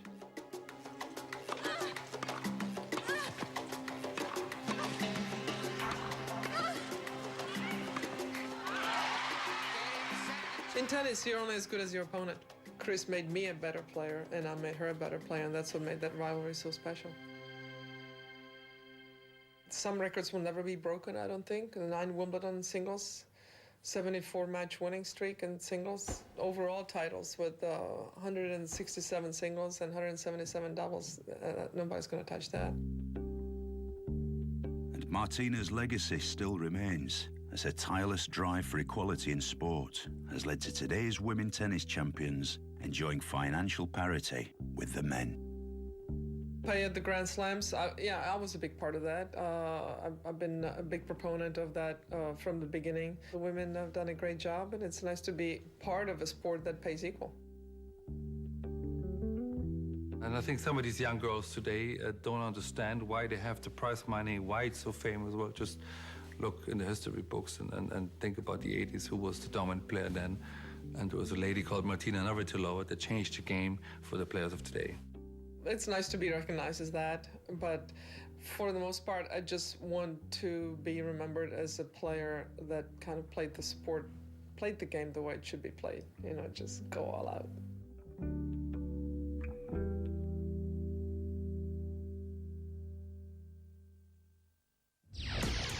Coming up, the 1980s sees the rise of the cricket icon. The public loved him. And the South American football genius whose skills with his feet and his hand made him a star across the globe. The greatest player that I ever played against. Sommige mensen vinden de jaren 80 maar een enigszins leeg decennium.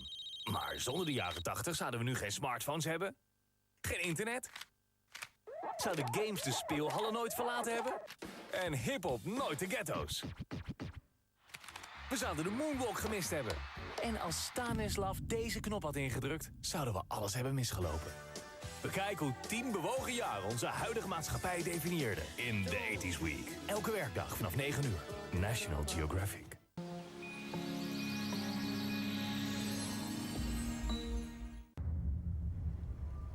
It's been a long time, my old friend. Death is coming for everyone and everything. Show them how it feels to lose what they love. There's a beast in every man, and it stirs when you put a sword in his hand. The revenge you want will be yours in time. Stel, je hebt een heel leuk kind. Het enige niet leuke is dat hij altijd te laat is. Dan wil je wel dat hij kan bellen als het echt nodig is. Met een plafond van Simpel verbruikt hij nooit te veel en blijven 3 nummers altijd bereikbaar. Kijk maar op simpel.nl. Belminuten kiezen, sms'jes en internet MB's. Zo simpel kan het zijn. Beleef de nieuwste HBO-series bij UPC. Nu de eerste 3 maanden voor €5 per maand. Plafond bereikt, toch 3 nummers altijd bereikbaar.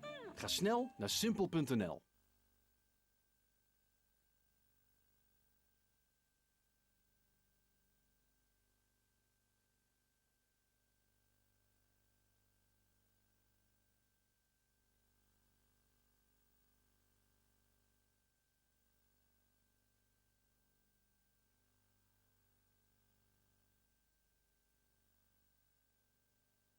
Multicopy, the communication company. Communicatie op formaat.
Wat je ook kwijt bent, zij vinden het terug.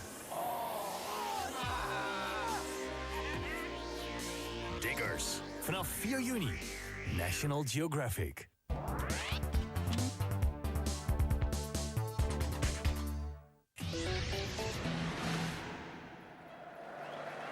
The 1980s was a golden age of not just great football teams, but of great players too.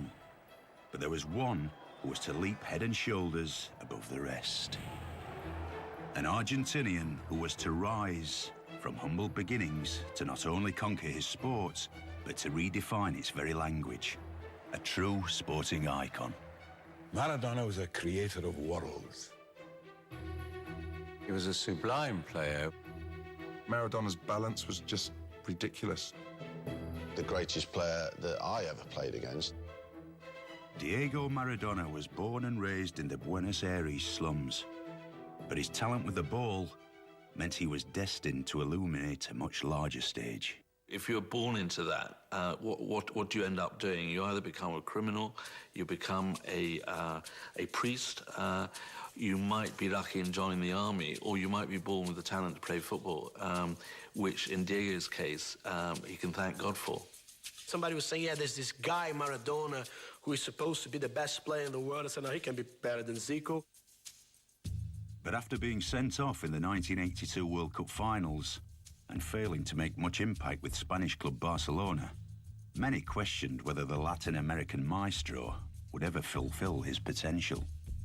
Maradona was to answer in spectacular fashion after signing for Italian team Napoli.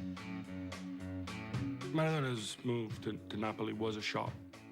To go join a club which had never won anything. Well, he turned Napoli round, didn't he?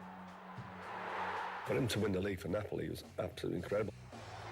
And they won 2 championships in Italy. Never heard of the champions, never heard of it again. When he won his first one, the party went on for 3 days. They loved him. He became great as San Gennaro, which San Gennaro is the patron saint of Naples. He became, beatified in Naples. He was a god there in Naples. To this day, you can walk the streets of Naples and see shrines to Maradona. In 1986, Maradona arrived at the Mexico World Cup as Argentina's captain, and this time took the tournament by storm. No single player in the history of the World Cup ever had anything remotely like the influence that Maradona as an individual had. In the quarter-final against England, Maradona was to demonstrate the two sides of his personality. The first with the opening goal, aided by the hand of God. You have this extraordinary sequence of this 5'6" Maradona, this is 6'1" Shilton, both going for this ball. I was just going to knock it 2 or 3 yards, get it away from the danger area. And of course, that's why Maradona put it in with his hand and just took a chance. He always sort of claimed that the reason he got away with things was partly, that person up there, his famous, Diego looking up the sky and going like that. It's a classic, iconic image, Beckham might look for the cameras, but Maradona looks up at the skies. If the first goal was Maradona at his most defiant, the second was him at his most sublime, scoring what is widely regarded to be one of the greatest goals in history. A moment of sheer sublime genius. There is not a wasted touch, a wasted step, a wasted ounce of energy in that run. The English players almost disappear before him. It's like a slow-moving shooting star. You can't watch it and not be moved. But as a goalkeeper, you don't talk about goals you've let in. Maradona led his country to World Cup victory that year.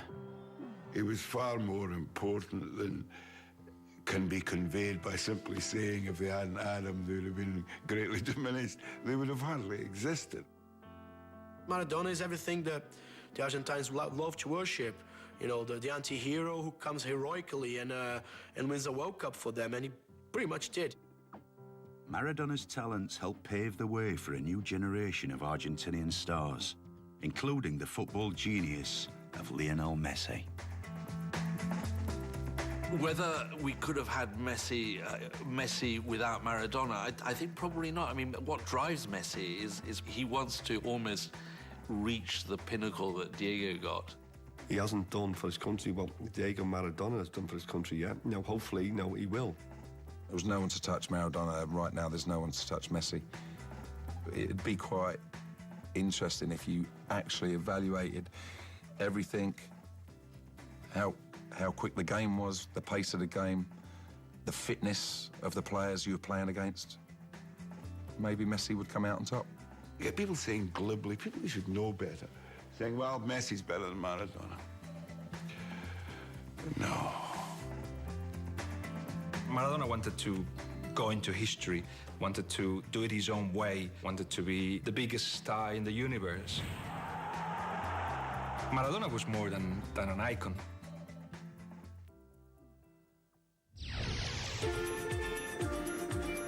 The 1980s was a golden era for cricket, with great sporting icons appearing in almost every corner of the globe. Cricket in the 80s, there were a vast amount of great players in world cricket, and I mean great players. The 1980s was very personality-driven, probably more so than many other eras. India at Kapil Dev, New Zealand at Richard Hadley, Pakistan at Imran Khan. You had both of them. As India, led by their captain Kapil Dev, shocked them and the cricketing world in the 1983 World Cup tournament. Before that, the Indians had hardly done anything in the World Cup, not even beaten a major country. What Keps did for India was magnificent. India faced the West Indies in the final and were bowled out for just 183. Facing certain defeat, Captain Kapil Dev stepped up. They were down and out.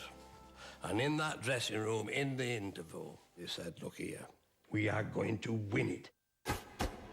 And leading by example, he pulled off one of the greatest catches in cricketing history, dismissing Viv Richards and helping seal victory for his team. Richards lofted this ball, and Kapil Dev had to go backwards to take the catch. And there was just a feeling as he was getting under the catch that maybe he might miss it, he might drop it, and he took it. The greatest ever West Indian batsman had gone.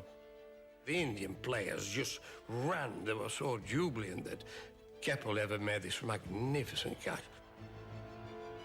And they ran to him, of course, because they knew deep down that was the turning point. He said they could win this World Cup. He told them that we win this World Cup. And they did. From that moment on, the momentum has grown in Indian cricket to such an extent that there's no bigger entity in world sport. Well, it changed the game in India. They didn't want to play one-day cricket, and suddenly they played a lot of one-day cricket. Now they play more than probably anybody. It just boomed, it boomed. It was always strong, but by God, it went up a mile. Kapil Dev was obviously the captain of that team, and therefore pretty much everything that has happened to Indian cricket and cricket in general stems from his achievement on that trip.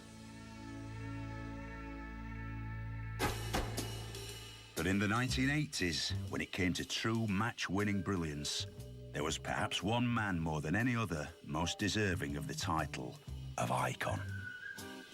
Icon? Interesting word, isn't it? I thought it was something on my iPad.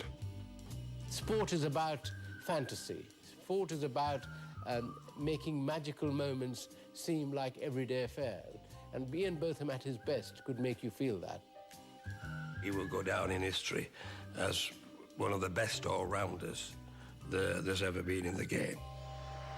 Botham's finest moment came in the 1981 Ashes series, with a peerless performance with both bat and ball. The Australians obviously thought they were going to win. I think we thought they were going to win. In the third test, Botham hammered the Australian bowling attack to turn defeat into glorious victory. Ball flew here, there and everywhere, and in between it came off the middle of the bat. The Australians, you could see in their eyes, this game is slipping away from us, and we do not know what to do to haul it back in.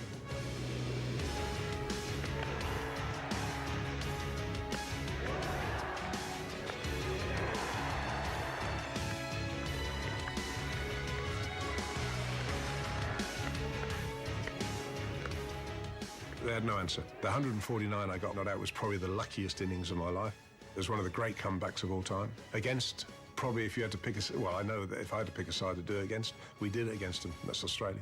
And Botham was to repeat his heroics in the fourth test, this time with the ball.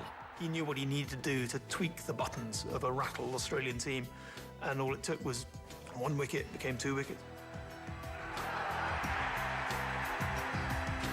Became 3 wickets, became the match. It took 5 Australian wickets for 1 run to win the test match for England. Tremendous performance. To beat Australia, I don't mind home or away, it's always good. That was basically the bottom line with both of them. He wanted to win more than anyone else on the pitch, and therefore he usually got his way. You know, the public loved him. They loved him. We'll never get another Botham. The 1980s was a golden age for cricketing icons, and perhaps the most exciting period for the game. The 80s were magnificent. They were just phenomenal. But the more they debate which was the best era, the healthier the game is. And that's the beauty of cricket. Coming up, the Spanish golfer who redefined his sport. He was the special guy that did shots that nobody else did. And the super brat takes on the tennis world. Shot flew up! Just a great tennis player who was a hothead.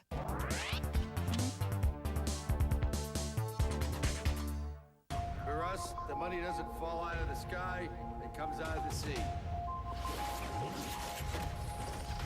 This is a cutthroat business. I don't give a shit what the old guys think about me. I want to make the most money. This is what I'll always do. Till they pry my cold, dead hands off the wheel. Een nieuw seizoen Wicked Tuna. Vanaf 21 mei. National Geographic.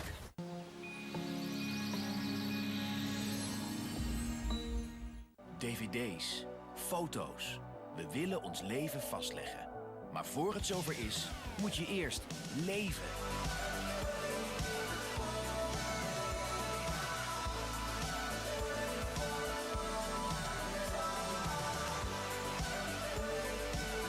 Renault Captur.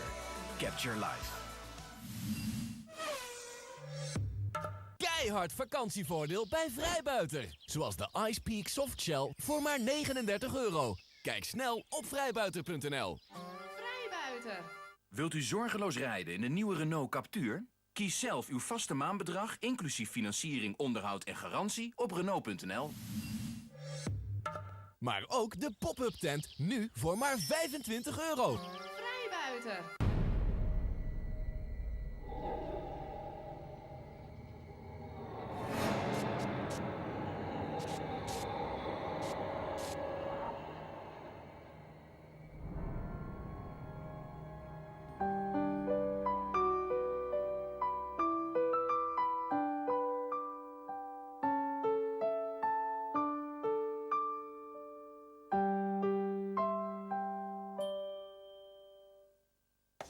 Als we kijken naar Nederland, zien we dat we overladen worden met aanbiedingen van steeds meer energieleveranciers. De een nog mooier dan de ander. Wij begrijpen heel goed dat u daar onrustig van kunt worden. Daarom kunt u ons altijd even bellen voor een contractcheck. Dan kijken we samen wat het beste past bij uw situatie. Heel simpel. Heel erg bedankt. Zo, we zitten goed hoor! Essent levert.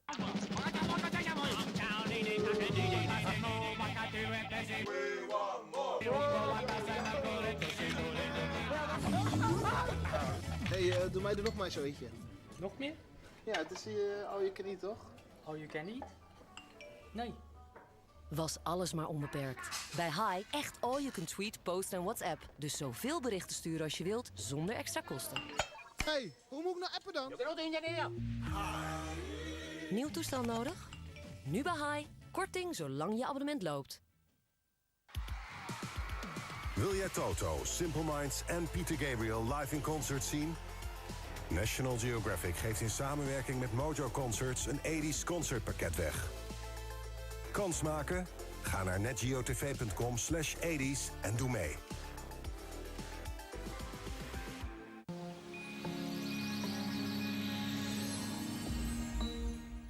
Dit spel heeft slechts 1 ronde. En het is winnen of verliezen. Ben je klaar voor de grootste gok van je leven?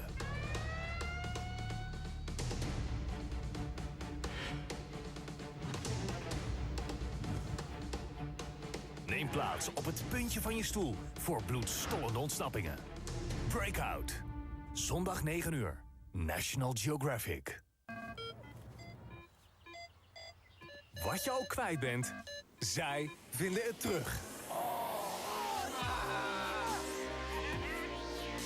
Diggers. Vanaf 4 juni. National Geographic.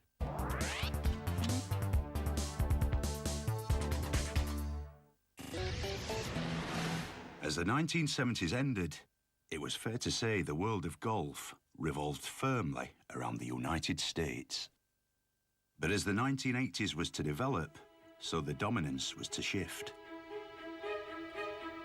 Led by the arrival of a charismatic Spanish icon.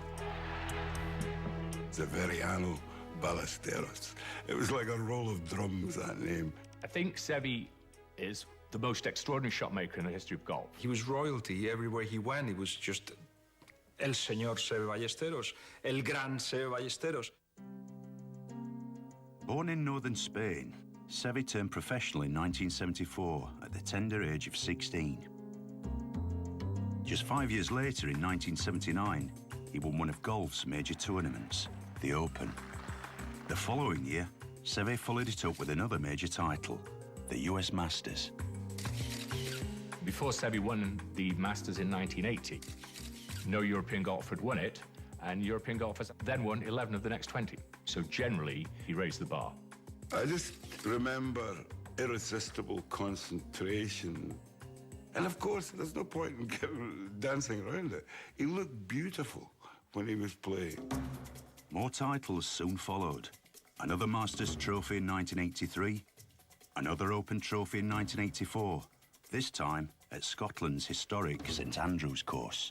St Andrews is regarded as the home of golf, the spiritual home of the game, and to win the Open there is probably the greatest single achievement any golfer would want to have accomplished during his career. Touch of class, baby. Touch of class. Touch of class. He could hit the ball with extraordinary dexterity. His imagination was extraordinary. The control he had of some shots was almost otherworldly. And the sense of control was just amazing. And he's just on his...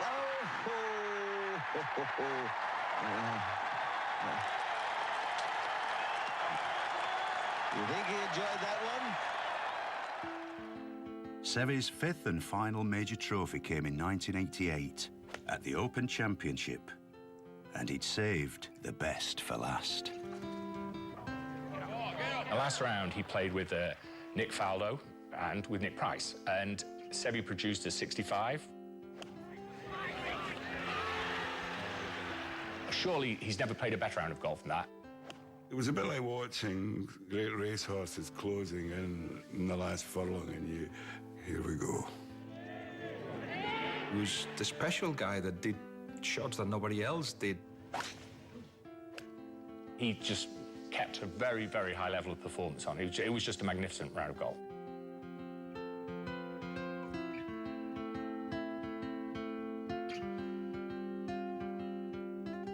Look at how many tournaments he won, and he did win them with a bit of authority too.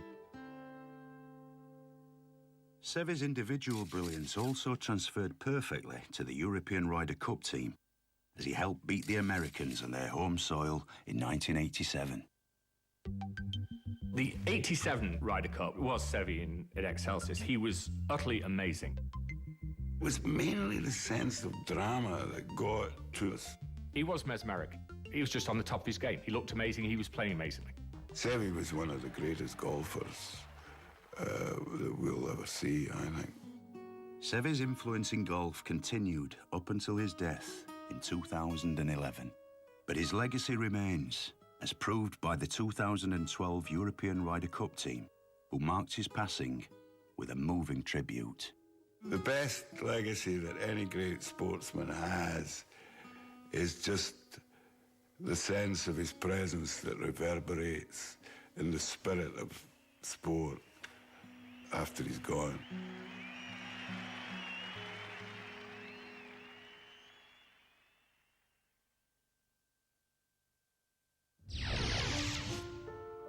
The 1980s produced more than its fair share of great middle-distance runners.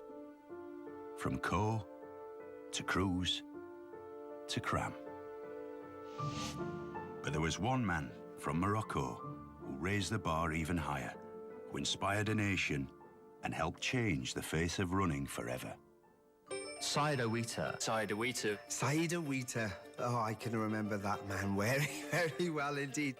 As you look back in athletic history, there are certain moments when certain athletes come along who mean more than just being a great athlete. If you're talking about the greatest middle distance runner with regards having a fantastic range from 800 metres right the way through to 10,000 metres, then he was possibly the greatest of all time. Owita's first major title came in the 1984 Los Angeles Olympics, where he won the gold medal in the 5,000 metres. The world's head had been turned by the man with an unusual running style. He wasn't the tallest of runners, and he kind of ran in a slightly scrappy fashion with his head rolling around all over the place, and he wasn't what you would describe as an effortless runner. Saïd's style was quite unusual because he rolled a little bit when he was running, but for such a short man, he had a huge stride length. He really approached the event like a sprinter. It kind of spoke to me that he really wanted, you know, every single victory. Owita was to prove perhaps the world's most versatile runner, smashing records and grabbing titles over every middle-distance race. He broke 1 minute 44 seconds for 800 metres. He ran inside 3:30 for 1,500 metres. He was the first man, I think, to break 7:30 for 3,000 metres and the first man to break 13 minutes for 5,000 metres. Won the Olympic title, world titles. He was just a phenomenal middle-distance runner. I think it's fair to say that Owita was the first great Arab sports star. Tennis now, and the Wimbledon Championship is considered the home of this most genteel of sports. But in the 1980s, spectators were shocked by the appearance of a new American icon, whose mouth was sometimes more offensive than his racket. You can't be serious. You cannot be serious! That became his trademark line. That ball was on the line. Shot flew up. You are the pits of the world, I think, was a classic outburst. You got the absolute pits of the world, you know that? I'm going to award a point against you, Mr. McEnroe. He made a name for himself as the super brat. His passion got him into a lot of trouble. Despite the occasional outburst, John McEnroe's talent was never in doubt. His serve and volley game and his talent at the net was second to none. Somehow he was able to hit the ball early. Somehow he would win points. You wouldn't know how he did it. His drop volleys, his angles, the way he took pace off the ball was just phenomenal. He just placed the ball. It's almost like he just put it there and put it there. McEnroe's startling ability led him to one of the greatest sporting duels of all time, as the brash American took on the cool and collected Swede, Bjorn Borg. They were the first superstars, the rock stars, if you like, of tennis. Well, McEnroe and Bjorn Borg were very different in styles. John McEnroe, the serve volley player, you know, big curly hair with the red headband, very loud and very aggressive. Borg was very calm, very stoic. So you had that brashness and the placidity clashing. In 1980, Borg defeated McEnroe in one of the greatest ever Wimbledon finals. But the following year, McEnroe would have his revenge, breaking Borg in the rematch and securing his first Wimbledon title in the process. When John McEnroe finally won against Bjorn Borg in 1981, I was sad. I shed a tear. I was rooting for Borg, but John was too good. Obviously, it was the beginning of an unbelievable era of John McEnroe. With his greatest rival vanquished, the path was clear for McEnroe to dominate the men's game. Those finals in 1980 and 81 were the famous ones that we all remember. But if you look at his year in 1984, it was phenomenal. He won 13 singles titles, which, you know, you compare Federer and Nadal, Djokovic, those guys aren't getting anywhere near those numbers these days. I would rate 84 as one of the ultimate tennis years for anybody. He was unbeatable there for a couple of years. John McEnroe will be remembered for many things, for playing tennis in a very unique way. Just a great tennis player who was a hothead. Arguably the most talented tennis player of all time. TV ratings went through the roof when he played. He had the personality to attract people to the game. He changed the face of tennis for many years.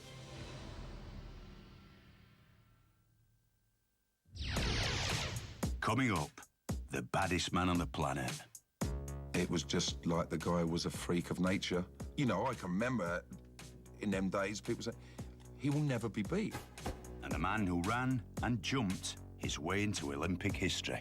He was the first global superstar of athletics. The most famous sportsman on the planet.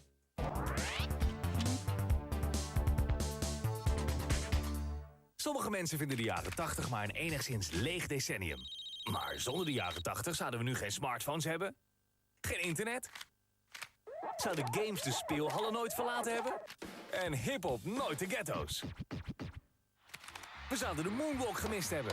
En als Stanislav deze knop had ingedrukt, zouden we alles hebben misgelopen. Bekijk hoe 10 bewogen jaren onze huidige maatschappij definieerden in de 80s Week. Zometeen National Geographic. Simple Minds Greatest Hits Tour. 20 november in de Heineken Music Hall. Hey, kid. What's your rank, kid? Yeah, I said, what are you talking about? Hey, man, I'm not in your gang. BS, man. I'm not a racist. Well, you better move, kid, or you're a dead man.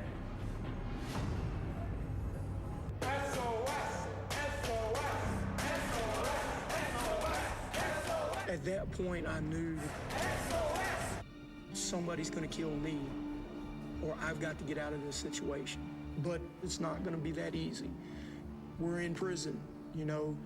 It's made to keep us in. And I started to think escaping was gonna be next to impossible. Then I had a flash of inspiration. Breakout. Zondag 9 uur. National Geographic.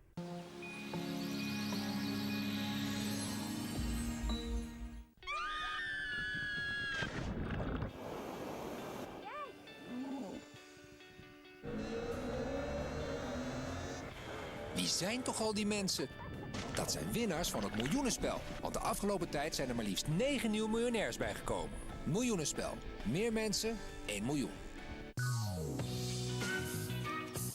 Anders dan verstuivers die kunnen teleurstellen, zorgt Airwick Freshmatic voor een heerlijk frisse lucht om je heen. Met een rijke en verkwikkende geur. Bovendien gaat 1 navulling even lang mee als 55 verstuivers. Airwick Freshmatic. Beleef jij 24 uur als miljonair? Koop nu een lot en maak deze week ook kans op de miljoenenspel Miljonairs Experience. Miljoenenspel. Meer mensen, 1 miljoen. Het probleem met deze luchtverfrisser is dat je erop moet drukken. Airwick Freshmatic met geursensor herkent en neutraliseert automatisch vieze luchtjes. Airwick Freshmatic met geursensor. It's got to be perfect. It's got to be worth it, yeah. Too many people take second best, but I won't take anything less. It's got to be, yeah, perfect. What if you could drive the future today and switch on the air conditioning remotely? What if you could drive with 0 emissions and you never had to stop for petrol again, ever? What if your everyday car was an electric car? And what if one day it could power your house? The Nissan Leaf. Stel, je hebt een heel leuk kind. 5, 6, 7, 8, 9, 10, 11, nee, 12, 13, 14, 16, hè? Het enige niet leuke is dat hij altijd te laat is. Juf, en 6, dan wil je wel dat hij kan bellen als het echt nodig is. Met een plafond van Simpel verbruikt hij nooit te veel en blijven 3 nummers altijd bereikbaar. Kijk maar op simpel.nl. Belminuten kiezen, sms'jes en internet-MB's. Zo simpel kan het zijn. It's been a long time, my old friend. Death is coming for everyone and everything. Show them how it feels to lose what they love. There's a beast in every man, and it stirs when you put a sword in his hand. The revenge you want will be yours in time. Plafond bereikt? Toch 3 nummers altijd bereikbaar. Ga snel naar simpel.nl. Beleef de nieuwste HBO-series bij UPC. Nu de eerste 3 maanden voor €5 per maand.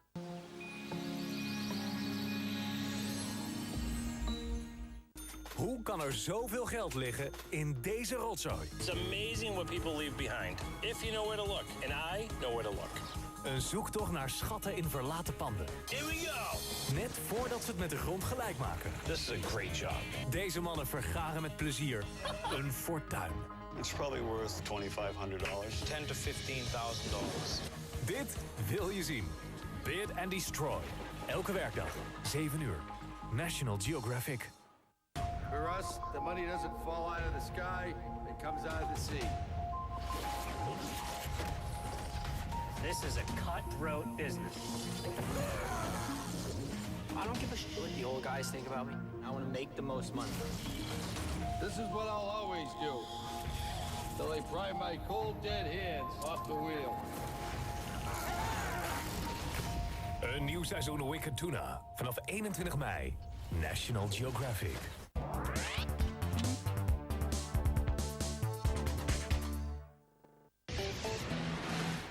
Boxing. And in the 1980s, there was only one man whose name was to dominate this brutal sport. Iron Mike Tyson, the baddest man on the planet. What was so incredible about Tyson was that he destroyed people. There was something quite real about the force he brought to the game, about the violence of his work. It was just like the guy was a freak of nature. You know, I can remember in them days people say, he will never be beat. The baddest man on the planet, Iron Mike, they were nicknames. He just wanted to be the world heavyweight champion.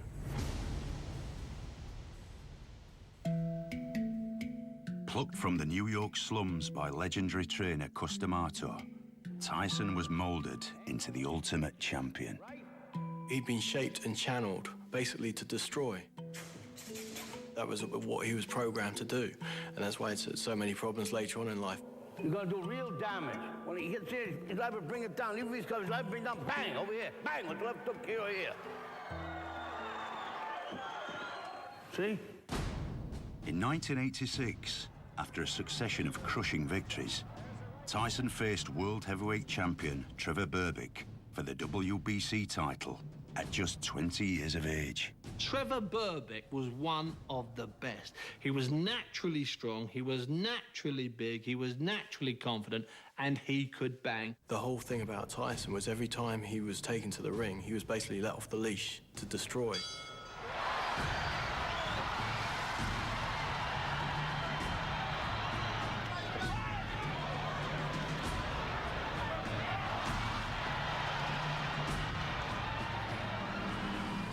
He knocks Berbick out with a combination that most boxing men and women couldn't even throw if they were in front of the mirror, let alone in the ring, under that much pressure.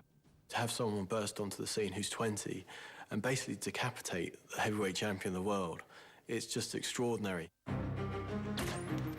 Tyson set about beating all that stood in the way of his dream of unifying the boxing heavyweight titles to call himself the undisputed champion of the world. He was a fighting machine at its purest. Until just one man remained, Michael Spinks. Well, it was a massive fight. I mean, it was in Atlantic City. I mean, everyone who was anybody wanted to be there. I just knew that Michael Spinks was liable to be terrified. We're not talking rounds here, we're talking minutes. But he's taking them. The uppercut, body shot, down goes. Mike Spinks for the first time. So the Spinks fight was built up. And then, of course, it ends so brutally and so quickly. Here comes Mike Spinks in. He leads to the right hand. Down he goes. I don't think you get up from this. And the timer tells me 1:31 of the first round. One of the fastest knockouts in heavyweight history. I think Tyson made around 21 or 22 million dollars for the Spinks fight, and I mean, that was just absurd. The Spinks fight in 1988 was arguably Tyson at his peak. But many believe that distractions outside of the ring, exacerbated by the death of his mentor, Cus D'Amato, were beginning to affect Tyson's performance, culminating in 1990 when Tyson faced Buster Douglas in Japan. His legs together, Buster landing these. Oh, nice uppercut by Buster Douglas. Look at this. He's knocked Mike Tyson down for the first time in his career. It's quite possibly the biggest shock in boxing history. What's the lasting image of that fight? It's Mike Tyson, utterly broken, semi-conscious, groping around on the canvas to try and put his gum shield back in so he can get back on his feet and fight to keep his title. The Douglas defeat hurt Tyson, and after serving a prison sentence for rape, Iron Mike's glory days were over. He went from being this prodigy into a destructive force. But despite the spectacular fall from grace, to many, Tyson remains a legend in the ring. Without doubt, you'd have to say Tyson's a sporting icon. The youngest heavyweight champion at the age of 20. You know, I can't see that ever being beaten. He just about did every single thing you could possibly do. Tyson's name will go on for hundreds of years, I'm sure, you know.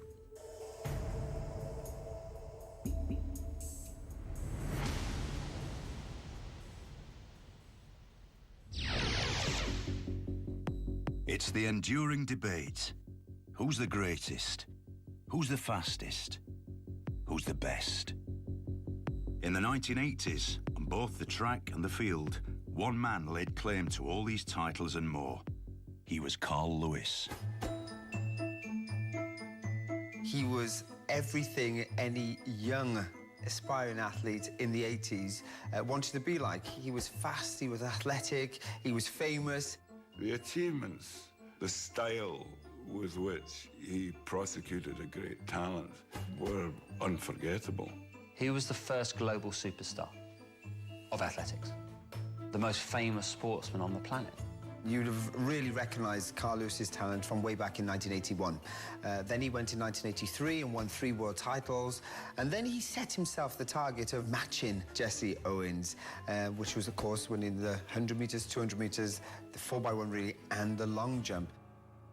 The 1984 Los Angeles Olympics was the scene for Lewis's audacious bid to win 4 gold medals, starting with the 100 metres sprint.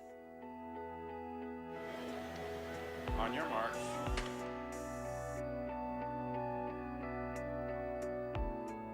He has a huge knee lift and his arms pump and he just surges past his rivals. It always looks very dramatic. 1 medal down, Lewis next turned his attention to the long jump.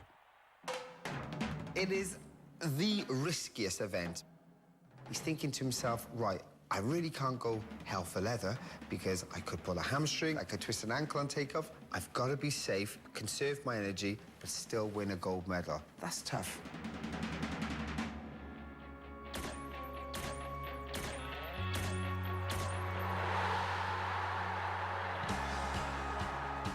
When you look back on the record books and you see actually how many athletes in history have jumped further than Carl Lewis in 1984, certainly less than a dozen. That's how great he was, and he made winning look easy. With his second gold secured, the 200 metres followed. The way he ran, there's that expression, poetry in motion. If you want to run, go and run like that, because it's beautiful. It's always the case for supreme athletes like this. They always make the victories look so easy. All that was left was the relay and history. I think Carl Lewis has always been the ultimate anchorman in a sprint relay. He was just really majestic on that day. Lewis had done it.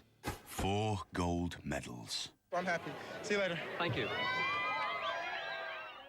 He'll be known as the greatest combination athlete of all time. I'm talking sprints and jumps. The outstanding athlete of the 20th century. Carl Lewis's performance in 1984 stunned the world. He would continue to astound spectators, collecting an incredible 9 Olympic golds during his career. And his legacy has been felt far and wide across the entire sporting landscape. But for all his athletic achievements, Carl Lewis will ultimately go down as the man who really did take athletics from the amateur era into the professional era. In the 1980s, Lewis's success in the Olympic arena helped pave the way for sporting icons of the future to become stronger, faster, and ultimately richer. What he did in '84 was the moment when athletics suddenly became big business and global business. And since him, I don't think anybody has made as bigger impact globally on athletics than Carl Lewis, except for now, Usain Bolt. Who's the greatest? Usain Bolt, Carl Lewis? But I think Carl Lewis, with his 9 Olympic gold medals and the longevity of his career, for me, is the greatest Olympian of all time. That might change. If we were chatting in 4 years' time, I think Usain Bolt would probably be right up there.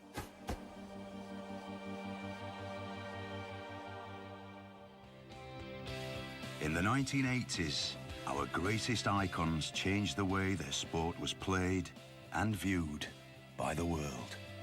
Their legacy has been felt far and wide, paving the way for a new breed of heroes to emerge. Sport would never be the same again.